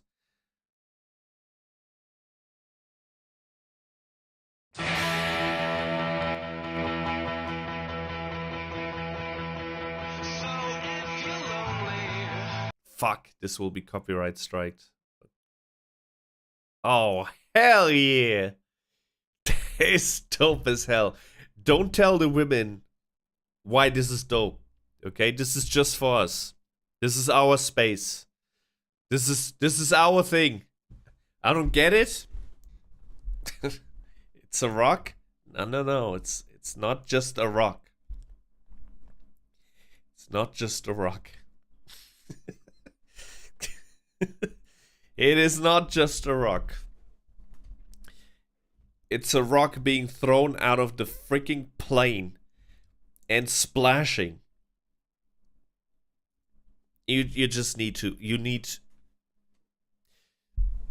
to have male brain for this. Science girl doesn't understand. She's like, but why? It is just I don't know, it's for us. That was God's gift. This is just our thing. Women will never understand, girls will never understand. It was just made for us. There are just certain things that women understand, and there are certain things that just men understand, and this is one of those things. It's for us. Throwing rocks into water. First of all, it's a big rock. And second of all, it's throwing rocks out of a freaking plane into the water. Don't you see how badass that is? It's badass. Everyone's dream.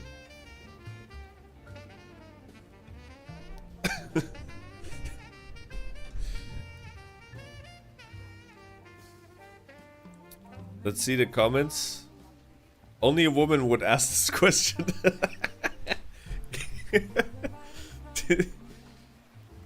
Why not?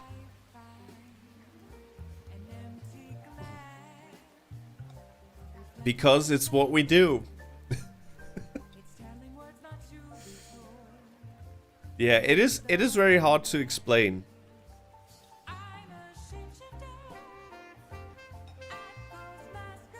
Up until a couple of years, I didn't know that women don't do this, or girls growing up. That you just throw shit into the water. I have no scientific explanation for this. But we could try and ask ChatGPT actually.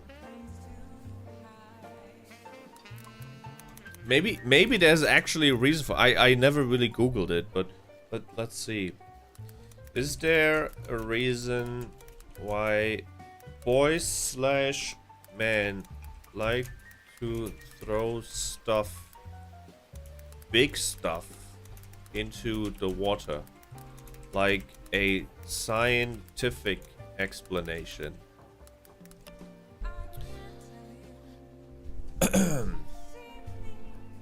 Oh shit, there's several scientific and psychological reasons why boys and men often enjoy throwing large objects into water, stemming from both evolutionary history and more immediate gratification. Hunting and warfare. Humans, particularly males, evolved to be exceptional throwers. Our unique shoulder structure, arm musculature, and overall body mechanics are specifically adapted for high-speed, accurate throwing.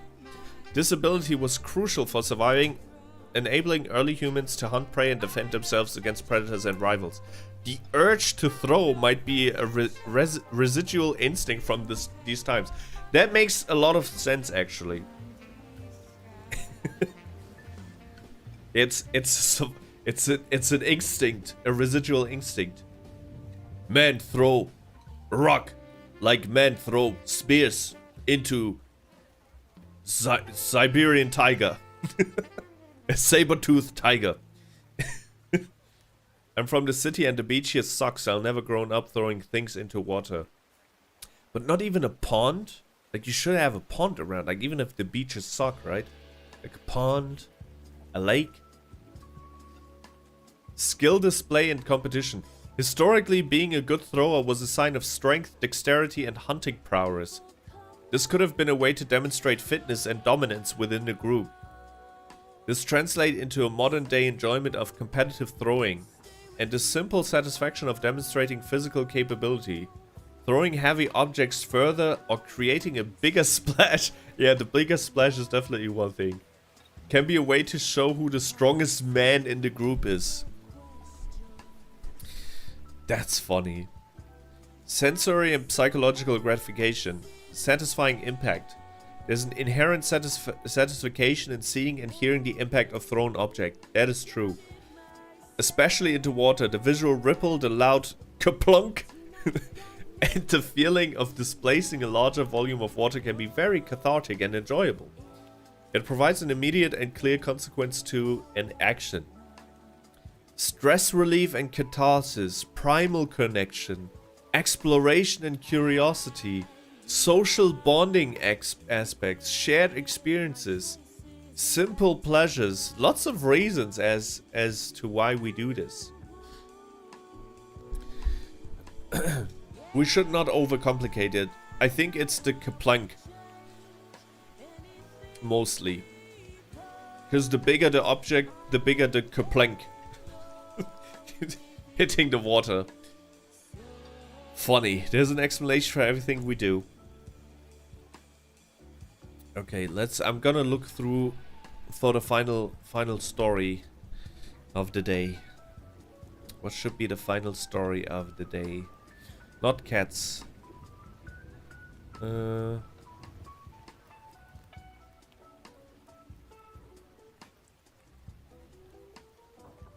that was a... Wait.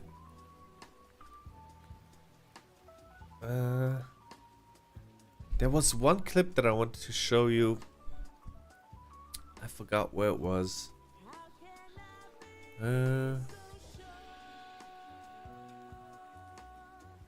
Have you seen the Donkey Kong trailers for the new Donkey Kong game? There was a direct today for Donkey Kong. And apparently in the new Donkey Kong, he can transform. And his transformations look a lot like Gear 4 in... It make Donkey Kong transform! They look a lot like Luffy transforming into different like versions in Gear 4. Not Gear 5, I'm talking about Gear 4. Gear 4th. Like he can transform into Kong Bonanza. Look at this. Can transform into big bad super angry gorilla, but there are also other transformations. Like I think I saw a zebra as well. Yeah, look at this. Zebra Bonanza. That is so cool.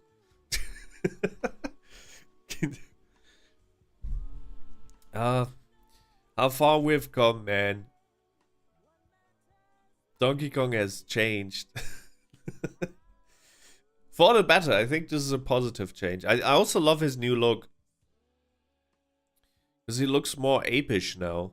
Kind of like that. Very cartoonish, apish. I like that. I love the new Donkey Kong. I don't understand the hate for the new Donkey Kong. I think they made him look more like an actual gorilla and also just a little bit more modern. Like this is more cartoony. I like the new Donkey Kong. Sometimes we have to understand that life moves on, and we're not the target audience for Nintendo, not the primary target audience for Nintendo anymore. And when they're doing redesigns like this, it's not for the 30 plus or 40 plus year olds. Okay, you have to keep stuff like that in mind. It's for the new generation of emerging Nintendo players, the 6-year-olds, the 10-year-olds, the ones whose first console will be a Switch 2. Yeah, when Splatoon 3 added that dab emote, I was like, yeah, maybe I'm not out to target them. Yeah, it is an unfortunate truth. Will not stay in that target demographic forever. And it is definitely also like a sense of realization, right? Because I was also, probably a couple of years ago, I was like, why do they do this? Why do games change this way? Why do we have that? And why do we have this? Until you make the realization that, oh shit, they're not doing games for me anymore. They're not trying to please me. They're trying to please, well, the new generation. The 10-year-olds, the 11-years-olds. But I feel like with Nintendo, like I'm very pleased with this. Like I would love to play the new Donkey Kong. I feel like Nintendo is one of those rare occasions where they like reinvent their old franchises and make it both modern enough for a new generation to experience, but also still kind of like they keep the old school formula for the old school fans to enjoy it. I think Zelda is one of those prime examples. They completely revamped Zelda and how Zelda's being played, but they kind of kept all the traditional things like the Master Sword, the Triforce, the Ganondorf and Zelda. Like all of that stayed kind of the same. It's still Hyrule and whatnot, but it just looks different now and plays different. So Nintendo, I feel like, is a rare exception where they can still please the old school fans who grew up with it, but also please a new generation of people who've never experienced Donkey. Like the people who are gonna play the new Donkey Kong Bonanza thingy are not people who grew up with Donkey Kong on the Super Nintendo or or the N64. Like it's a complete different demographic, and I still think it looks amazing. Like, Nintendo, please do what you do. If there's one thing you cannot hate Nintendo for, it's the first party titles and the way that they can still and keep reinventing themselves. Like, no matter how many iterations of Mario is there now? How many iterations of Mario Kart? it's still Mario Kart, but it's a cooler Mario Kart. It's still Mario Party, but it's a cooler Mario Party. It's still Donkey Kong, but it's a cooler Donkey Kong. It's still Zelda, but it's a cooler Zelda. Like, if there's one thing you need to give Nintendo props for, it's that. They for 4 freaking decades they've been reinventing their like franchises, and the fun never goes away. Donkey Kong is as fun as it was 40 years ago, but it's way cooler now. Everything else Nintendo does kind of shitty, like business practice wise, but you just cannot hate on their games.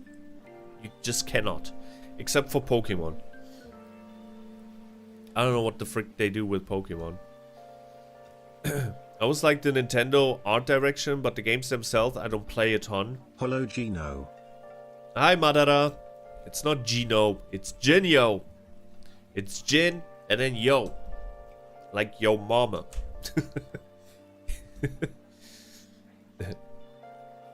And for the people who are new to the channel, right, who watch this later on maybe, the community is called the Jinyo Force, but my name is not pronounced Jinyu, it's Jinyo. But the Jinyo Force was like a play for on like the Ginyu Force from Dragon Ball.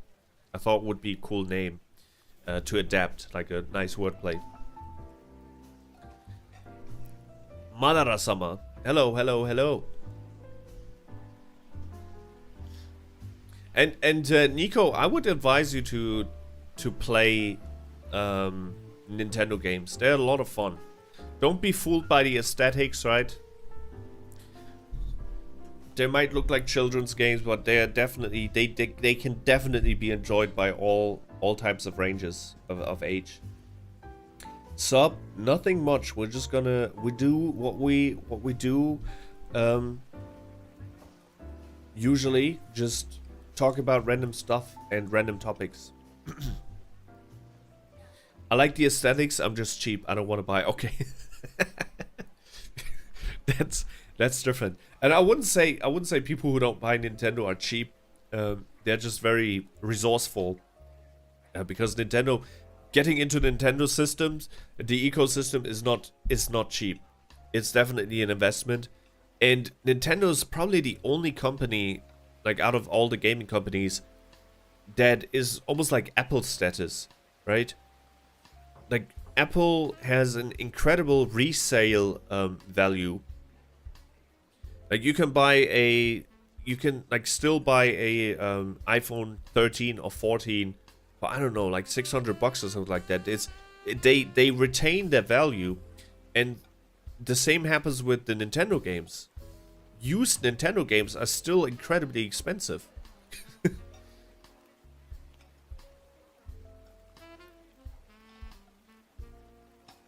How are you feeling today, Madara? Happy Wednesday. I'm a business major, baby. That does not mean anything. Tons of business majors out there who went bankrupt a couple of times. I've made lots of bad money decisions though, yeah. Unfortunately, sometimes business is a lot more luck than it is... I mean, it's also resourcefulness and making the right investments and whatnot. But sometimes it's just straight up luck. That is something that all the super rich people do not tell you. Like they try to sell you something like, oh my god, you gotta do this and you gotta do that, and you gotta wake up at 3 a.m. in the morning and work when everyone is still asleep. But they are not telling you that they went into a business that had high demand and low supply, and that is why their business took off. That's something that they sometimes do not tell you in those motivational talks. It's like, okay, you can do all of that, and I'm pretty sure you know how to run a business, but the major aspect of your business was that you came at the right time, and you profited from having low competition.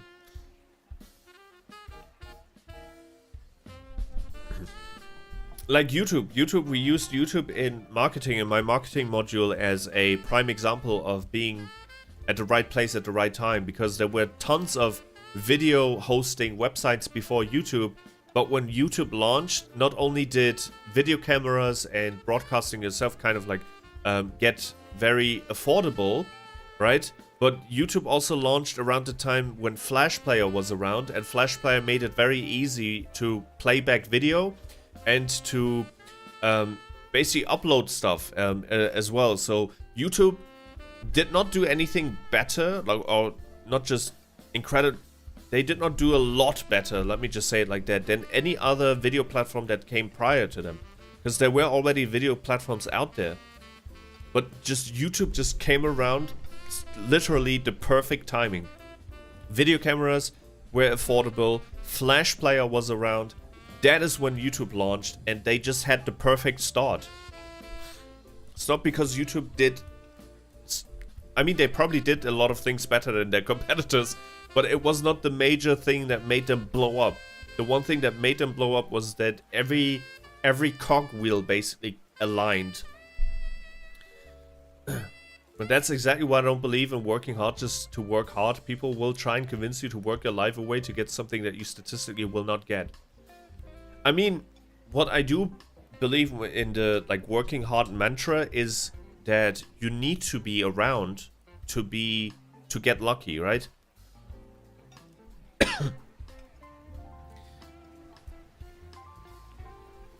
Like if you never do anything, then you cannot really get lucky, is what I'm trying to say. Like I'm not subscribing to the idea to working yourself to death, right?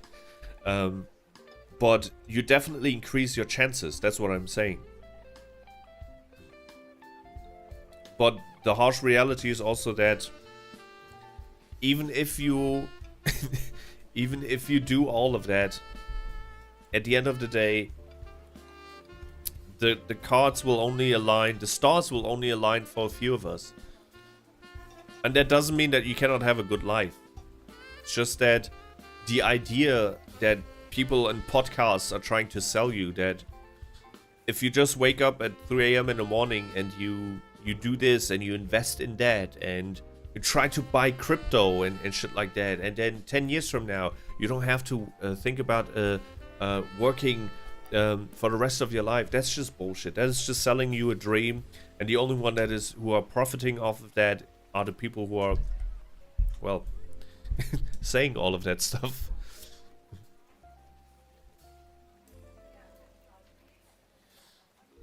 Something super important is that you can have a company in line, right? You can have a company that has everything set up properly, but if the time is not ripe, then you can just disappear in nothingness. Like people have tried before Steve Jobs doing some sort of like smartphones, right?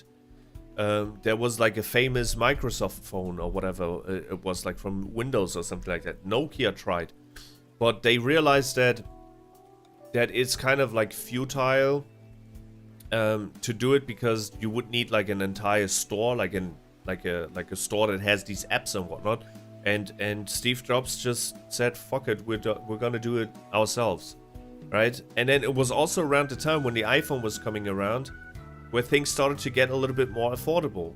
If he would have launched the iPhone in 1992, he would have probably failed. Too expensive to produce. No marketplace. Even if Apple did the marketplace themselves, they would have 1000% failed. A lot of the times, you might have the right idea, you might have the right product, but the rest of the world is just not there yet.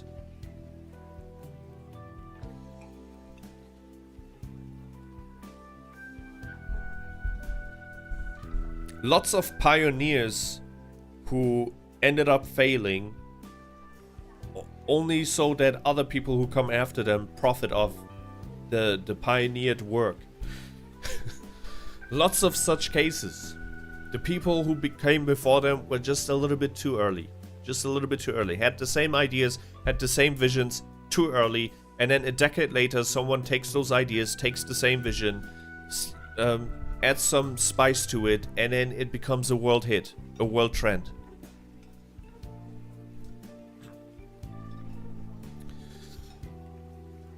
Electric cars, for example, like Tesla. Exactly the right time to start it. And it's not like car companies have not started before, have not tried before. It's just no infrastructure, no nothing. I mean, you gotta give kudos to Elon or the people who work beneath him. Not him as a person, but he realized that there's a huge market to grab, and he had enough money to build his own infrastructure.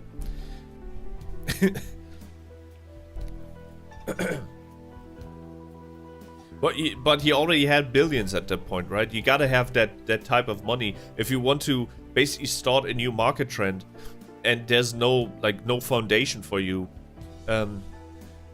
If you have the money to just say, hey, we're gonna just build our own foundation, that is definitely something that not a lot of people can do. Right? A lot of people can say, hey, you know what? There's no infrastructure for electric cars or like charging stations, so I'm gonna build it myself in the entirety of the United States, and then also later on in Germany. I remember a time around 2014 where we had literally like a handful of Tesla charging places. So if you were living up in the north where I would live, the nearest Tesla charging station was Hamburg. So you were pretty much screwed.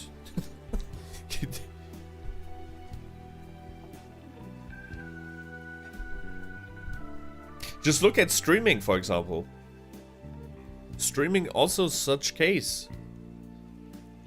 Now it's so like easy to do basically that more platforms can emerge and easily just implement it. They just need AWS and that's it. Everyone can do a streaming platform. Everyone with money. Everyone who can bleed money, because streaming is not very profitable. But Justin TV / Twitch definitely pioneered all of that.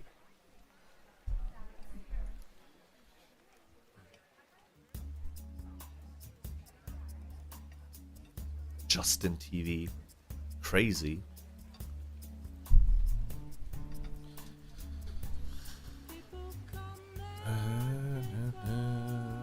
Do we have more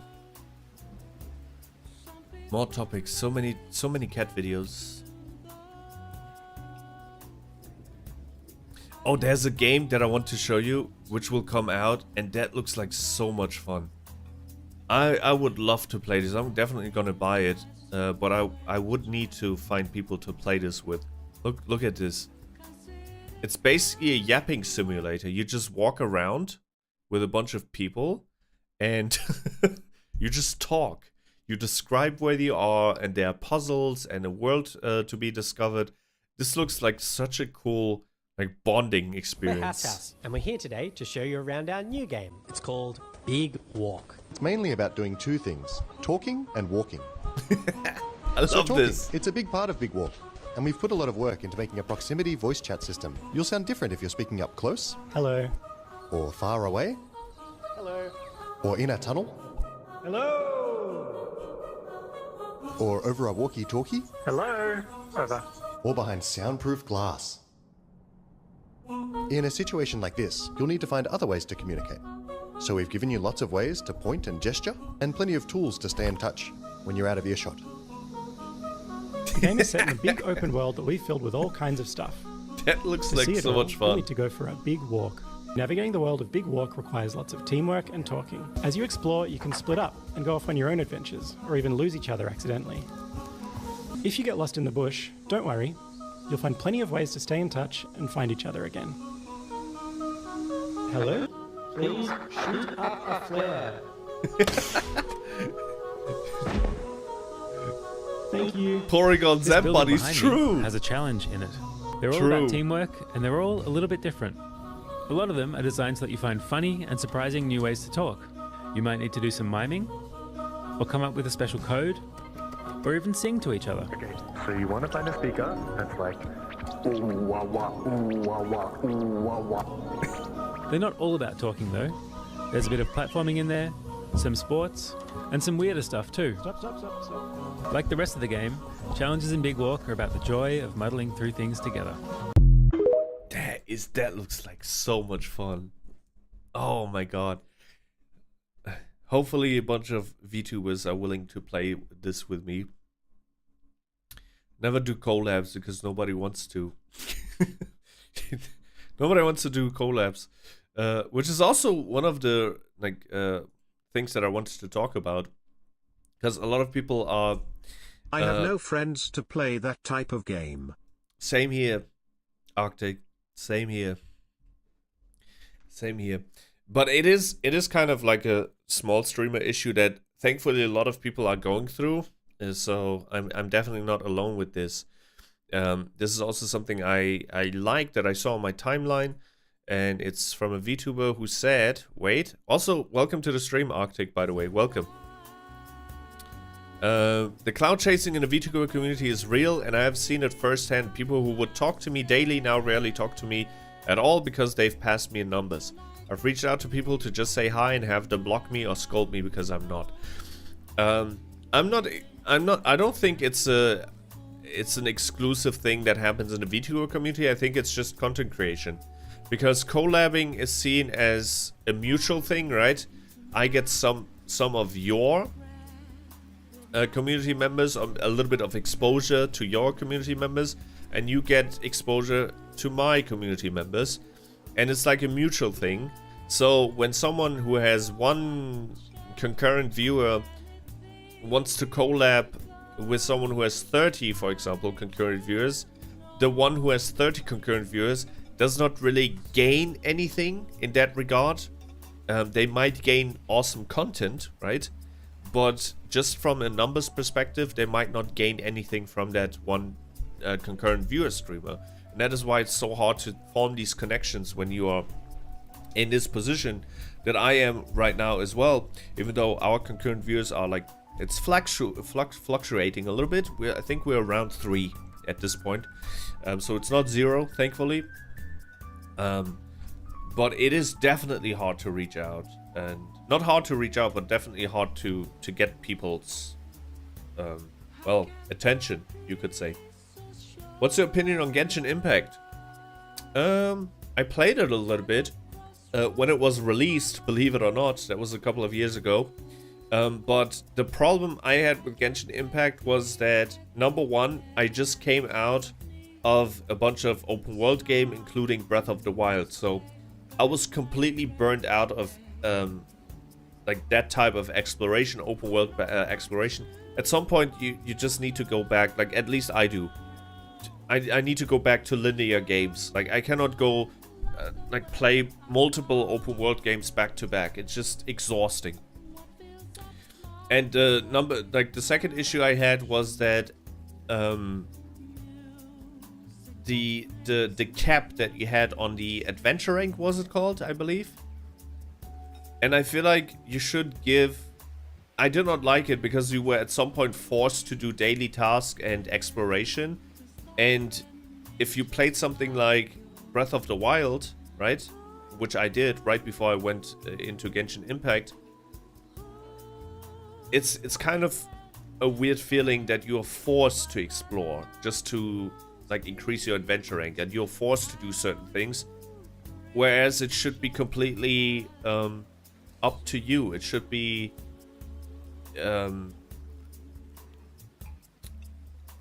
you should be able to decide whether you want to explore now or you want to continue the story, because that's the case with Breath of the Wild. You can decide to spend 200 hours exploring the entire world without continuing the story, or you could just continue the story.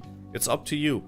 But the problem I have with Genshin Impact, that it at some point you hit like a cap, right? Let's just say the story continues at adventure rank 15 or 16, and you are at level adventure rank 12. So now the game doesn't give you an option. Do you want to continue the story or do you want to explore? Now the game is telling you, go and explore. Like, you're forced to do it. And I don't like that. And most gacha games have this kind of system where they just don't give you the option to focus on the story on your own will. They at some point just force you to do other activities, and I don't think that should be the case. I feel like you should give it, it should be in the hands of the players. If I want to explore, I will explore. If I want to continue the story, I will continue the story. You don't have to dictate that for me, because people who are naturally interested in the story will follow the story. People who are interested in exploration will do exploration. People who are interested in both will do both. I don't think the game has to dictate that. Which is once again, exactly the reason why Breath of the Wild is so nice. It's up to you what you want to do. Hand-holding, yeah. Too much hand-holding and something like exploration should not be forced. Should never be forced. Hello, Mari. Hello, welcome. Hello, good to see you. Hello, hello, hello. How are you doing today? Happy Wednesday. Exploration, in like the word itself, it's very self-explanatory, right? It entails freedom. And you should never tell the player to explore. That's the opposite of what exploration should do. Exploration is something that everyone has inside of them, and if something piques your curiosity, right, then you will naturally explore. But the moment you are forced to do it, it kind of becomes a chore, and I don't think that's good. I don't think that's good game design. Good. How about you? Doing great. Thank you. Thank you so much. The weather is pretty nice, and yesterday I touched a lot of grass. Not actual grass, but I got a lot of sunlight, a lot of vitamin D.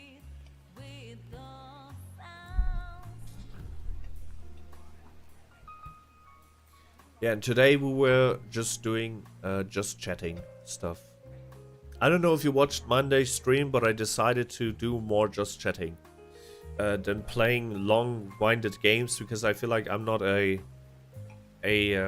love long-winded story games, but I don't think I'm a long-winded story games streamer. I don't think I can sell those games properly. Maybe later, if we have like a more sizable community, we can try and tackle these types of games again. Maybe I should do them like offline, with like offline recordings. But I just noticed that people enjoy these just chatting streams a little bit more.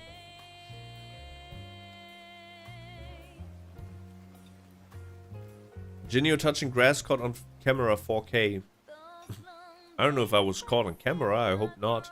But yeah, you should do that. Like, this summer's gonna be one of those summers where it's like hot for a couple of weeks and not just a week. Usually we don't get very long summers in the north of Germany. We're like Winterfell in Game of Thrones. Winter's coming. Winter's always coming. Last year, for example, we had literally one hot week. One extremely hot week. And then it kind of went down to like 18-ish degrees Celsius. It did not really feel like a long summer. I couldn't on Monday. No, it's fine. But the beautiful part about being live on YouTube as well is that the VODs will always be available for you.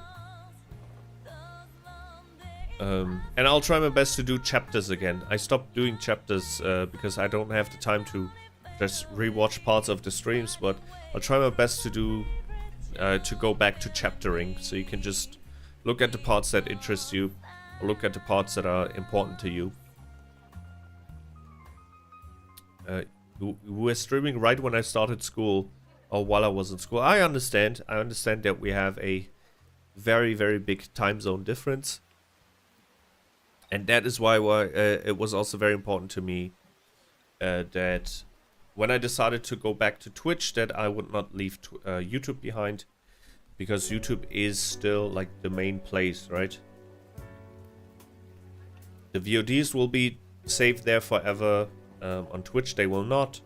So it's our little archive over on YouTube. Hopefully I can get back to doing normal videos as well. Right now I'm streaming a lot just because it's more convenient for me and it doesn't really require any scripts, or I can just press the go live button and then we're, as you see today, we're just freestyling. Which is something that, you know, sometimes I focus too much on the day-to-day progress that I make as a streamer or content creator, and I get a little bit depressed because if you compare yourself on a day-to-day basis, you see that you did not really do a lot of progress, right? But if I zoom out a little bit and see what I'm able to do now, just go live and talk for 3 to 4 hours with no topic whatsoever. You know what kind of nightmare that type of thing was for me maybe 4 years ago or 5 years ago? First of all, foreign language. Even though I feel very comfortable speaking English, it's still not my native tongue. And then just going live without any topics at hand, that is something that I wouldn't have been able to do a couple of years ago. So if you're feeling a little bit stuck or when you're trying to look for progress that you've made, don't look for like a day-to-day comparisons. Look for monthly, yearly comparisons, and you will see that you definitely changed and made progress. I'm finally gonna go on vacation in 6 days. Oh, cool. Where to?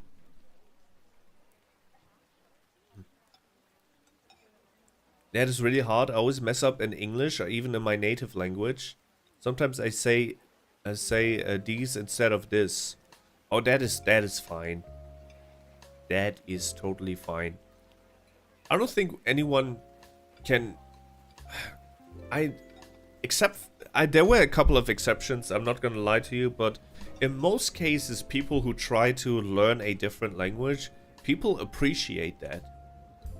People will never point the finger at you and be like, "Oh, that is," like they will not laugh at you for mispronouncing things or something like that.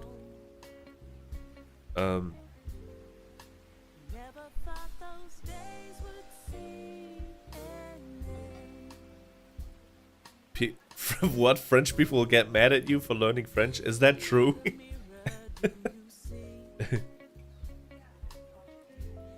I'll be right back. Okay. Do not worry about typos. You don't have to correct yourself. Like I understand.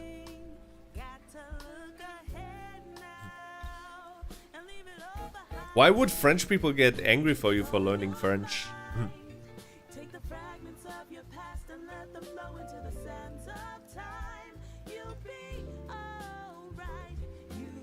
Funny story after comeback. Okay.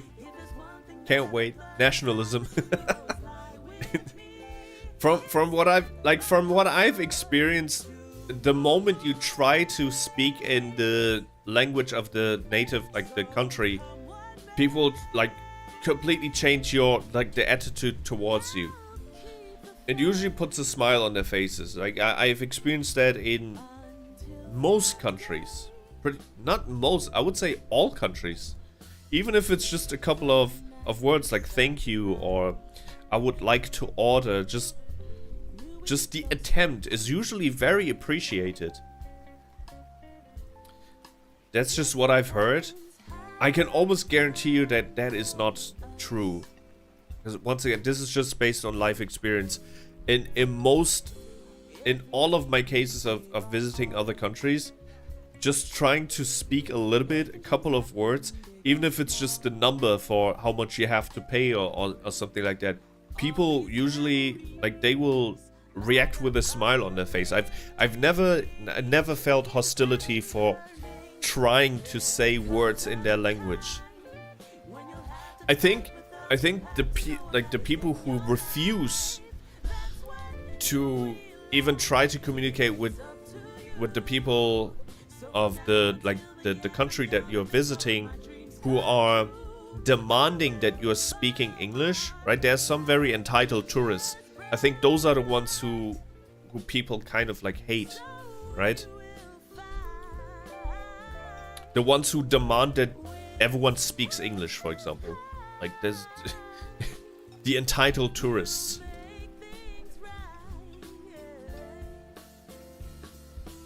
Like, I'm in your country, how dare you do not speak my language? That is such a fucked up attitude.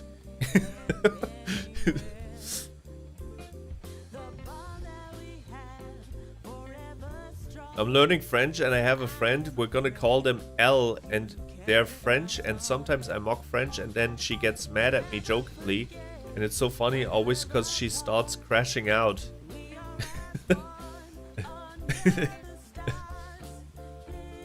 Yeah. If she takes it lightly, like if it's a friendly mocking and friendly bickering, that is awesome. That's good friends to have.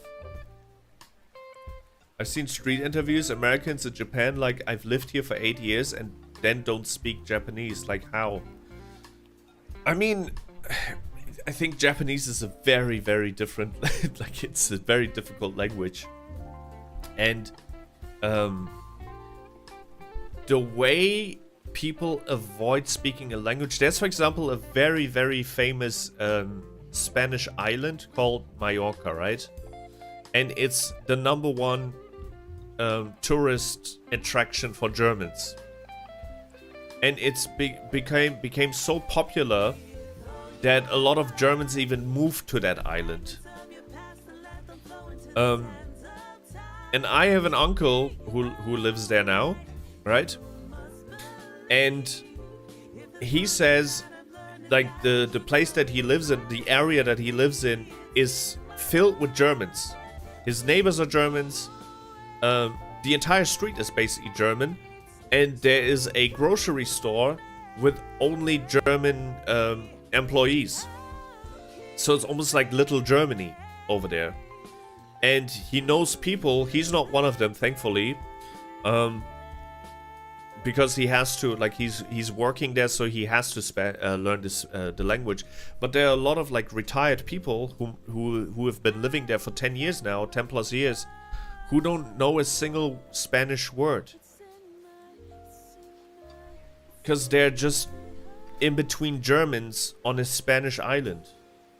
They shop German, their neighbors are German. And if they like go like grocery shopping somewhere else, they speak English.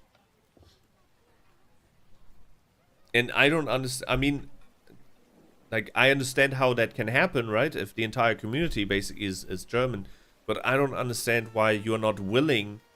Like, you're willing to leave your country, right? Which everyone can do and should do, in my opinion. Like, if you really want to, if your dream is to live in Spain, or if your dream is to live in somewhere other than where you were born, go for it. It's awesome. But then not being willing to learn the language of the country you're immigrating to, that is kind of weird. Once again, it's at least try. I'm not saying you should be fluent or anything like that, right? That's completely different. Like, but if you live in a country for like 30 years, 40 years, and you don't speak the language, not even a little bit, that's just, it's not, sometimes not entirely on them, right? Because it's also like how immigration is being handled in the country, where there are even options for them to go to like language schools and whatnot. It depends on the country, 100%. I will not blame it on the people. Not all of them are so ignorant that they just refuse to learn. They're like different circumstances, different people, different circumstances. A lot of Mexican people mock English people for not speaking Spanish. I mean, you have these types of people everywhere, probably, Mari.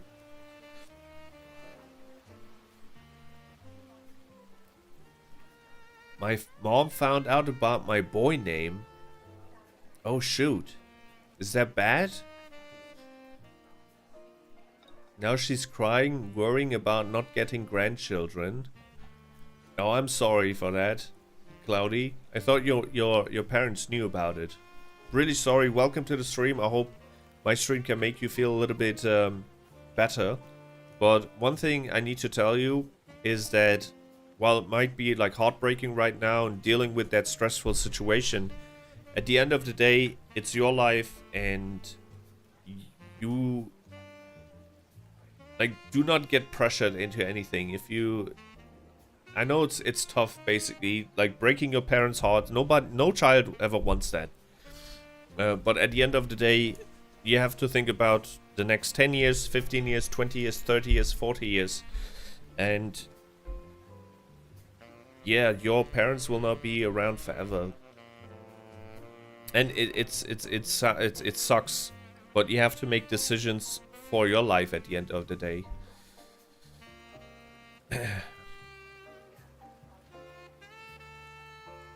How does it work though? Kinda a bit too much.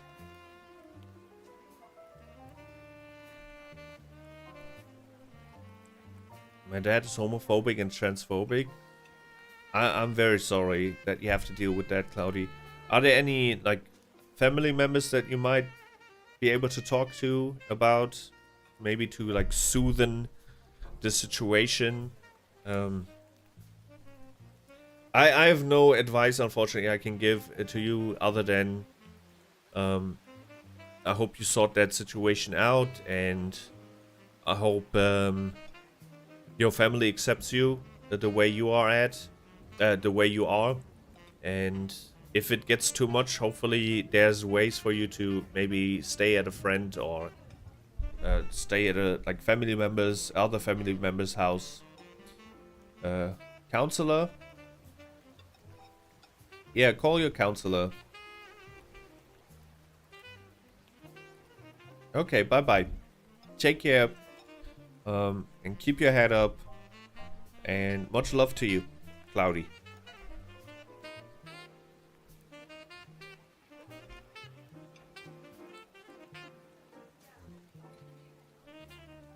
Social pressure is tough, man. It is tough. Nobody wants to disappoint their parents. So I cannot imagine how it feels like in the situation of Cloudy. But yeah, I have no words for it. I'm so sorry. Like I'm just sad that we cannot just. I mean, I'm not a parent either, you know.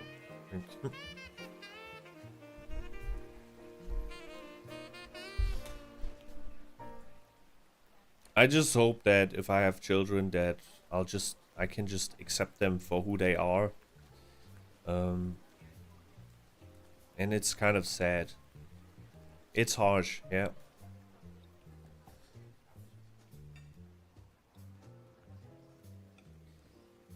Oh man. I'm also, once again, I feel always like a little bit bad in these types of situations because I don't really have the right words other than to not worry about disappointing your parents, right? Once again, no child wants that, but it should not be something that will drive you to a point where you shouldn't be happy, right? My parents wouldn't care, but they would be confused. Yeah, it's definitely something that. Like, once again, I'm happy that I never had to deal with something like that with my parents. But I'm also not a trans or gay. And to be honest with you, I do not know how my parents would react if I would be. Thankfully, I never had to make that situation or go through that situation, and that is why I also cannot really give nice advice in those kind of situations, right? Because I have a very, very good relationship with my parents, and I did clash with them at some point, right? With certain things, but never to a point where, like, you know, where I went against my being, myself, I wouldn't know how to handle that, to be totally honest with you. I'm just, the only advice that I can give you is that hopefully you just stay the way you are and stay the way that makes you happy. Happiness at the end of the day is something that we need to find for ourselves and not for some other people, even if those people are your parents. I'll talk with them later to see what happens and keep you updated if something happens. Yeah, please do. Please do, Mari, and just be available for Cloudy, since you know each other, right? It sucks. Situations like that suck. Oh man, I just hope we can be nice to each other. Seems like almost an impossible task these days. I'll talk with them tomorrow at school. That's good.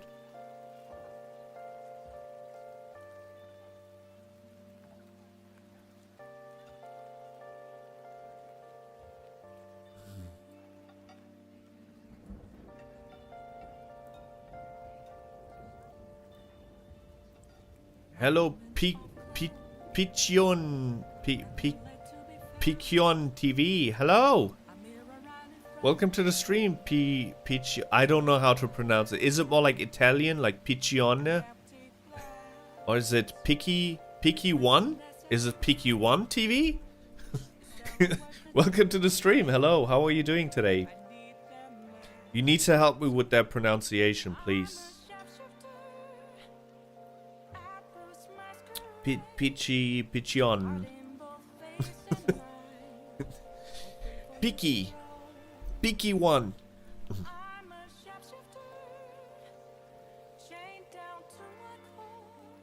Oh, we should not be scrolling YouTube, Twitter right now, live on YouTube. That is very dangerous. I thought I was still on my on the page of things that I liked, because those are kind of safe. The things that I like these cat videos.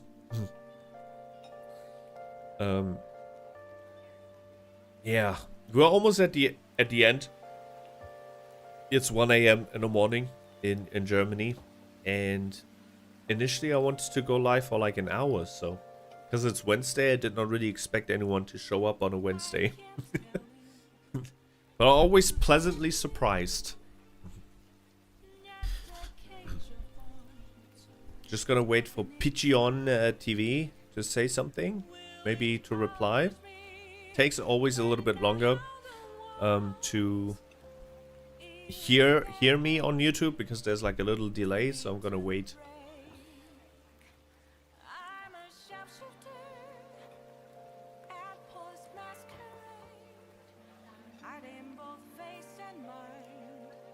Yeah, we should avoid those types of topics, Mari.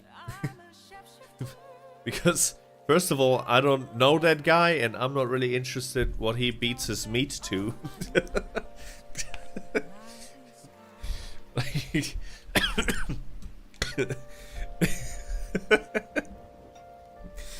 That is none of my concerns. What anyone beats their meat to in their private quarters. That is all. That should be a private matter, and that does not concern me.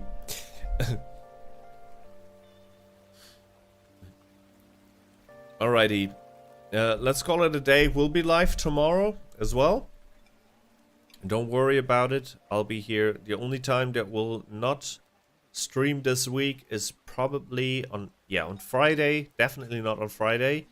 And on Saturday might be late night. Not exactly sure, but we will see each other on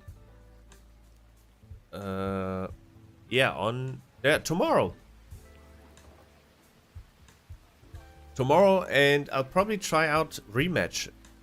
I'm not exactly sure if I should purchase it right now, but everyone has early access of Rematch already, and it looks like a lot of fun. I mean, I played the beta, and the beta was a lot of fun, and I kind of want to play as well. So we might see each other tomorrow. Auf Wiedersehen. Goodbye. Take care. Gute Nacht. Good night. I'll keep you updated on BNZ. Do that, please, and have a good night. Auf Wiedersehen. Goodbye. Tschüss.